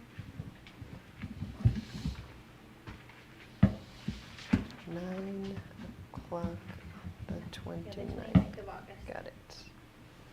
And are we gonna have it here? Think we'll have it- I think this will probably be sufficient to accommodate it. Should more people than can fit in here show up, we'll have some contingency plan in place to accommodate, so anyone that wants to speak is able to do so. Okay, all right. So do we need to vote on this? To have a meeting? To or- schedule a meeting, yes. Okay. I make a motion to schedule and advertise a public hearing to consider ordinance 23-02 to raise the county unrestricted gross receipts tax. Need a second? Second. All in favor? Aye. Aye. Okay, so 9 o'clock on the Also on 26th. the numbers on this is a, I'm sure a typo deal. It says 20,231. This should say 2023. Oh, Third yeah. paragraph. Yeah, I saw that. Rachel wanted to talk about the ICIP. Sorry, guys. Rachel Black, former state representative, District 51. I'll go there. First off, I want to tell you guys, for my chief deputy self, let me wear a couple hats, guys. We're getting our new phones, Yeah. so in case you can't find us, Yes. we're really in our office. Okay, you're really there? I haven't figured out how to use my old phone yet. I'm gonna see the new one. Wait, the new one, let me tell you, and then the internet goes up, the internet goes down, we're all getting there, so it's been a work in progress for the last 2 days, not fun. Anyway, you guys were talking about ICIP, and I was trying to get over here, but the lag in the feed. I just wanted to let you guys know, as you all know, you've got 4 representatives and 2 senators that, basically, your COG, which is Hubert Quintana, he works up all of everybody's proposals. The city, the county, the schools, everybody gets all their paperwork and they turn it in to Hubert Quintana. He goes to the legislature. He goes to the individual legislators that represent your district, and they're given a packet of everybody's request. Just like when you guys do the budget and you have the community services all coming in here and wanting their stuff, same process. The difference is because you have four representatives, representatives get half as much as the senators. So let's just say that each senator gets $3 million. So each representative is going to get 1.25 or whatever they do their calculation because it's divided over 70 people. So then those, generally what happens is the people that have districts together, they all sit down and meet together and try to figure out what's going to happen. What I want to caution you guys on is when things, as a legislator, as a former legislator, our goal was to fully fund as much as we possibly could. So whether that's, hey, can I help you out with this project? If you can help me out with this project, I don't have enough money to do this. And to try to spread the money for all the different people that are coming to you wanting money. So number one priority is, that's always a priority. Try to fully fund something. Try to fully fund it within a year or 2. So I just wanted you guys to keep that in mind when you're doing your ICIP. Even though it's a lower dollar amount on something, you may actually be able to get it done because once they've gotten all their big ticket items all bunched together, they may go, oh, I have $500,000 left that I can spend somewhere else. So I just wanted to throw that out there to you guys. I missed your conversation on what you guys decided to do, but I just wanted to give you that. Okay? Thank you. Thank you. And if you guys have any questions, you want to find me. Okay. We only have 3 representatives. No, we don't. I realize legally we have 4, but the 4th one will not support me at all. I will, for your information, I will tell you, you have Jim Townsend, who, District 54, who now took over part of my old district. Who is alive and well. He is. Yes, just so you know. He is alive and well. We have Harlan Vincent that covers Otero and Lincoln. But let me tell you, so Jim Townsend has Chavis, Eddy, and Otero. So he's got 3 counties to cover. We've got Harlan Vincent that's got Otero and Lincoln. We've got John Block that's got Otero. We've got Willie Madrid that's got Otero and Doniana. Well, Doniana wants all kinds of everything too. We all know that because we share Chaparral with Doniana. And then both of our senators, Ron and Bill, they each have 3 counties. So, and you all know how hard it is for the 3 of you to sit down and prioritize what, and especially community services, you know, those things that are not the electricity and the phone, Yeah. you know, so. Thanks, guys. Thank you. Thank you. Call me on my cell if you need me. Okay. Because we don't know if the phones work. Okay, so now we're gonna move on to, Mr. Matherly. What you been up to? Well, went to Chaparral, their community meeting down there. It wasn't their biggest turnout, but it wasn't their smallest. It was very interesting. They had Humana came in and talked on Medicare and stuff like that. It was really interesting. The big majority of those people down there are the older folks that come to the meeting, so that was pretty interesting. We had another workshop meeting with USDA on the Chaparral sewer system. And then the next day we had the big group meeting with the USDA, Willie Madrid, all the Doniana people on the sewer system. I would suggest at some point that y'all start listening to this too, so you'll know what's coming into effect on it. A lot of the code enforcement questions that I had that I was going to ask RB, they got answered today with all of the Rose Street, Florida, the dumping situations. And then, of course, Tuesday night went out to the new dispatch, which was really awesome. It was kind of overwhelming with me. I'm not a computer person, and there was way too many of them things around for me to try to figure out how to operate. So I hope it all works out. I really got some good vibes on it. I think that it's going to help the community. When I say the community, I say Alamogordo PD, the fire department, the sheriff department, Cloudcroft. I think it's going to help them communicate better, faster, easier, and it'll be Alamogordo just stepped up the notch is what Otero County. So and that's about what I could do.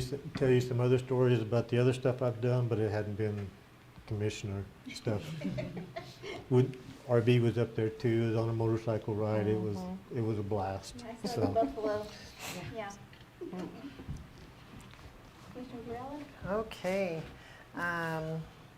We did the book walk in Tularosa. We had 10 kids participate. Joni, thank you for your help organizing that. We had elected officials that were reading to the kids, and they kind of went from station to station, learned some things. We can try it again next year, different time, and making the area smaller so that all the stations that we have readers get hit. But the interaction that we had with the kids was very good, and gosh, I can't remember the chicken's name was ill because of the heat, so there was a replacement chicken that got arrested. Yes. And he travels around the state. He does. He's He in a travels book. around the state, so he did get arrested for being inside the library. Yeah. He It was wasn't a fun. chicken, he's a rooster. A rooster, yes. He was little. He was little. But that was fun. I attended the city commission meeting on the 25th, and I attended the duck races in Tularosa. Went to Sunset Hills Elementary School for their telehealth demonstration, which is pretty informative. I was kind of already up on that because the broadband stuff. These cameras can look at you. You can open your mouth, and it can tell you if you have strep throat and an eye infection and what your blood pressure is and all this kind of stuff. I was very impressed with the display of the schools, and what I was told is that school, Sunset Hills, is kind of leading the state with the telehealth program. Is that in Cruces? Alamogordo. Sunset Hills. So when Am I saying the name right? Sunset up on, like Scenic and 10th Street, that big Yeah, fancy right on element? the corner up there, yeah. Sunset Where Hills? Heights used to be? Where Heights used to be. Okay, yep. And so, yeah, and the reason why I went to the tours, because I wanted to see with the new bill implemented, how they were doing our health services inside the schools. And not all of my questions have been answered yet, but I'm working on that. And went to the 4-H dinner Saturday night, attended a Zoom meeting for 100% Otero. Those that don't know, they cover topics as homelessness, mental illness, housing, and all that kind of stuff. I learned a lot from them. Went to the Soil and Water Conservation meeting Wednesday. Zoom meetings with the National Economic Developments. That's a lot of grant talk and stuff like that. I'm learning. Broadband, you guys know that I'm excited about that. We've actually kicked off a date in a committee, and I say committee meeting, but it's a large meeting where we're going to section off a whole bunch of different committees. And we have the state coming in, we have some people from Congress coming in and all that to help us organize and start our plan. And we've already missed our first budget to be able to like hire an employee and stuff for this purpose, but we can still get on the boat for funding for 2024 to start doing this planning. So we're still okay. Animal Control Committee, we held that meeting, and I just love our little committee for animal control. We're making headway. It's slow, but I think we're actually going to be able to make a difference. Went to the meeting in Bent and have been coordinating a lot with Bent. I have a meeting this month at their fire department community meeting, so we can talk about what we have done, the flashing sign and all that. I still need to address the post office driveway, but Tom has been great with cleaning out the culverts and all their requests. I still have pictures to go through and match up with addresses, but I'm working on that. I've organized a meeting with Jackrabbit Flats. I'm going to meet with, they have some new volunteers. I'm going to meet with them on one of their meeting nights to organize another event for volunteer recruitment, like we did up there at Borough Flats. So that's exciting. Went to the CJCC meeting, which is Zoom, and that just talks about, I guess, the court and law enforcement activities around the county. And then tomorrow, I brought a whole bunch of books for everybody. I want to start a 21-week, this says 21 days, but we're going to do this weekly, a prayer at our schools. So tomorrow, 8 o'clock in the morning, if you want one of these books, we're going to stand across the street from the high school and have our first prayer group reclaiming our schools, and just 15 minutes, say a prayer in front of the high school. And from whatever group shows up tomorrow, we'll decide if we want to stay in front of the high school, go to different schools, or whatever. But 21 weeks on Fridays at 8 o'clock in the morning of prayer. And I think that's all I've got going on. That's a bunch. Okay, I volunteered to read at the book walk in Thule. That was fun. And I attended another meeting at the hospital where Jim Heckert spoke about the Christus merger. I went ahead and canceled my trip to the National Association of Counties Conference in Austin because of the death of Officer Ferguson, and we helped with his family's evening meals that whole week and got to know them very well. I attended the New Mexico-Arizona Coalition of Counties meeting, attended the New Mexico Association of Counties board meeting in Carlsbad. I was over there the August 2nd through the 4th, and attended the Otero County Co-op meeting up in Cloudcroft, and there was about 400 people up there. I was really impressed with the turnout. It was really nice. We attended the cash party for the 4-H and the FFA groups that Amy and John Paul were at. It was a lot of fun, and I think we raised quite a bit of money for them. I had the honor of meeting with Katie Ramsey and the Heritage 4-H officers. Gave them a tour of this facility. They asked a lot of questions about what was involved in being in public service and county commissioner and that type of thing. They're a really good group of kids.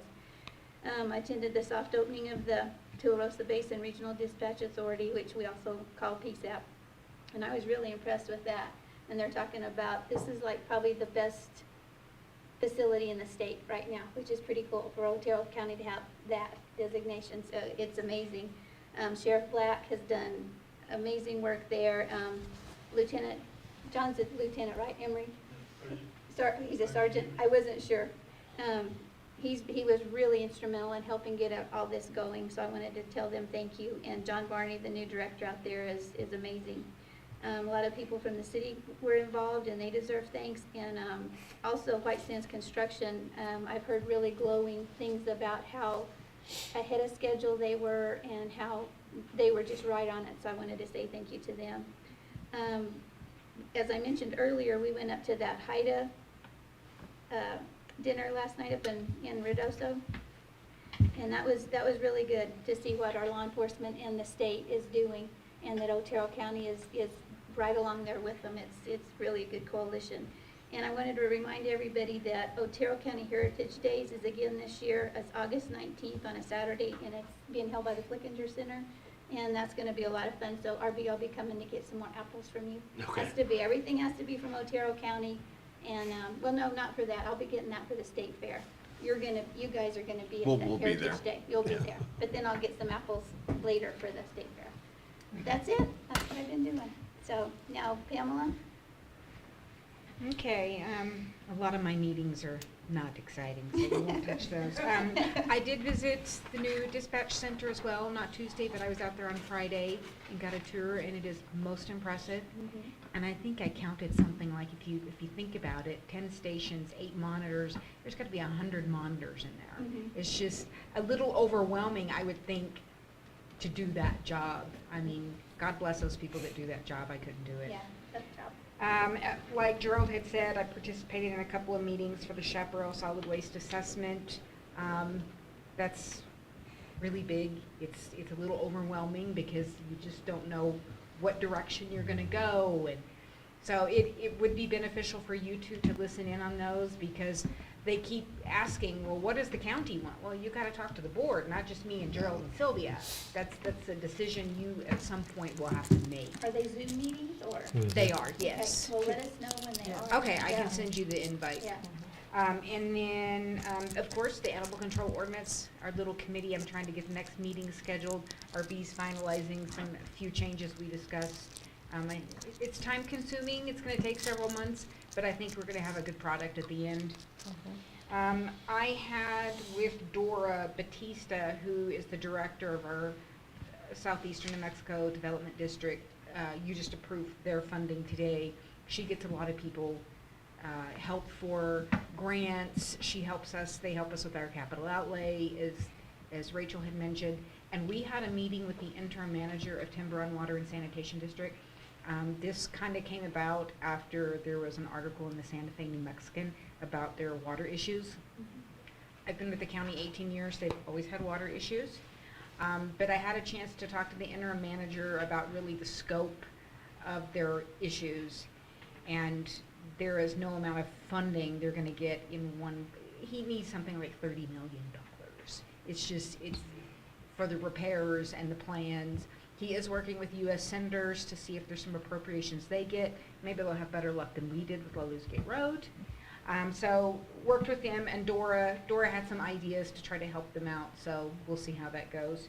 And they are working on getting permanent staff up there, and there's some change in staff. And then lastly, I want to let you know, if you remember a few months ago, you approved that Spyglass agreement where we would review and look at unused lines, unused services, internet, cell phones, landlines. So Abe and I have been working with them. So far, we have identified an annual savings of $25.5 thousand. And then still to look at, he and I have to look at an additional $16,000 we might can save. So for me, it was going through every cell phone, where's excessive use, where's excessive plans. Abe is looking at each telephone line we have. We found some that we don't use. I went through the telephone book listings. We were paying for listings for people that aren't even associated with the county, the hospital. I mean, and it may only be $7 a month, but I was able to cancel 30 of them. So it adds up. So hopefully we would be done with that by September 1st, and I can give you the final number of savings. That's all I got. Good job. All right, Commissioners, I'm going to start out. asking if your availability for another meeting.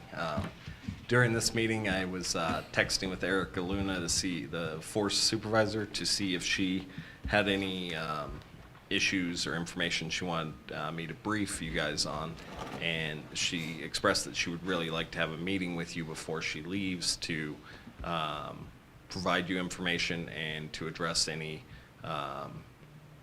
concerns. I mean, obviously, we still have lots of concerns. It's the Forest Service, but we aren't going to solve it in one day. But it'll be good to find out from her. Maybe she might be able to have her replacement there too, so we can like have some turnover and discuss the transition.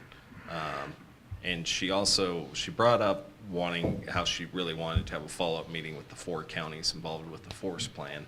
I don't know if her last date's the 24th, and she provided August 21st between 9 and 1. She definitely has availability. So I was going to ask about that for the day. I don't think it's enough time to probably coordinate the 4 counties, but we could we could invite the commissioners from those counties and also maybe do a Zoom link so they could participate that way. I could do the 21st.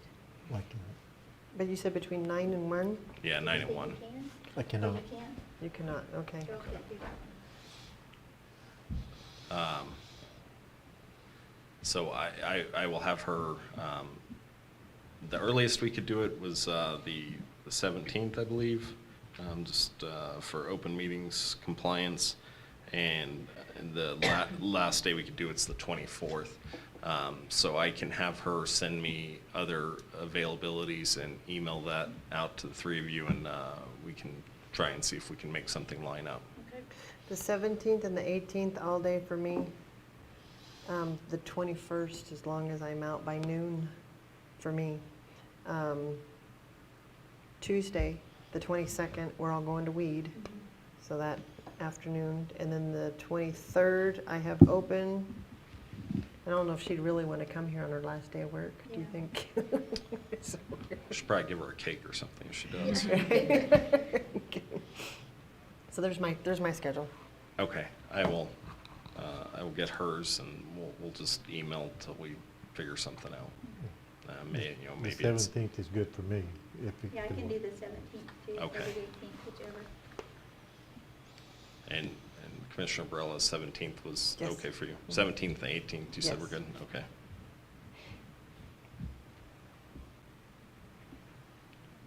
I'll text her afterwards. And the date on our weed visit, that was August 22nd. 22nd, At yeah. 4 o'clock. 4 p.m. And so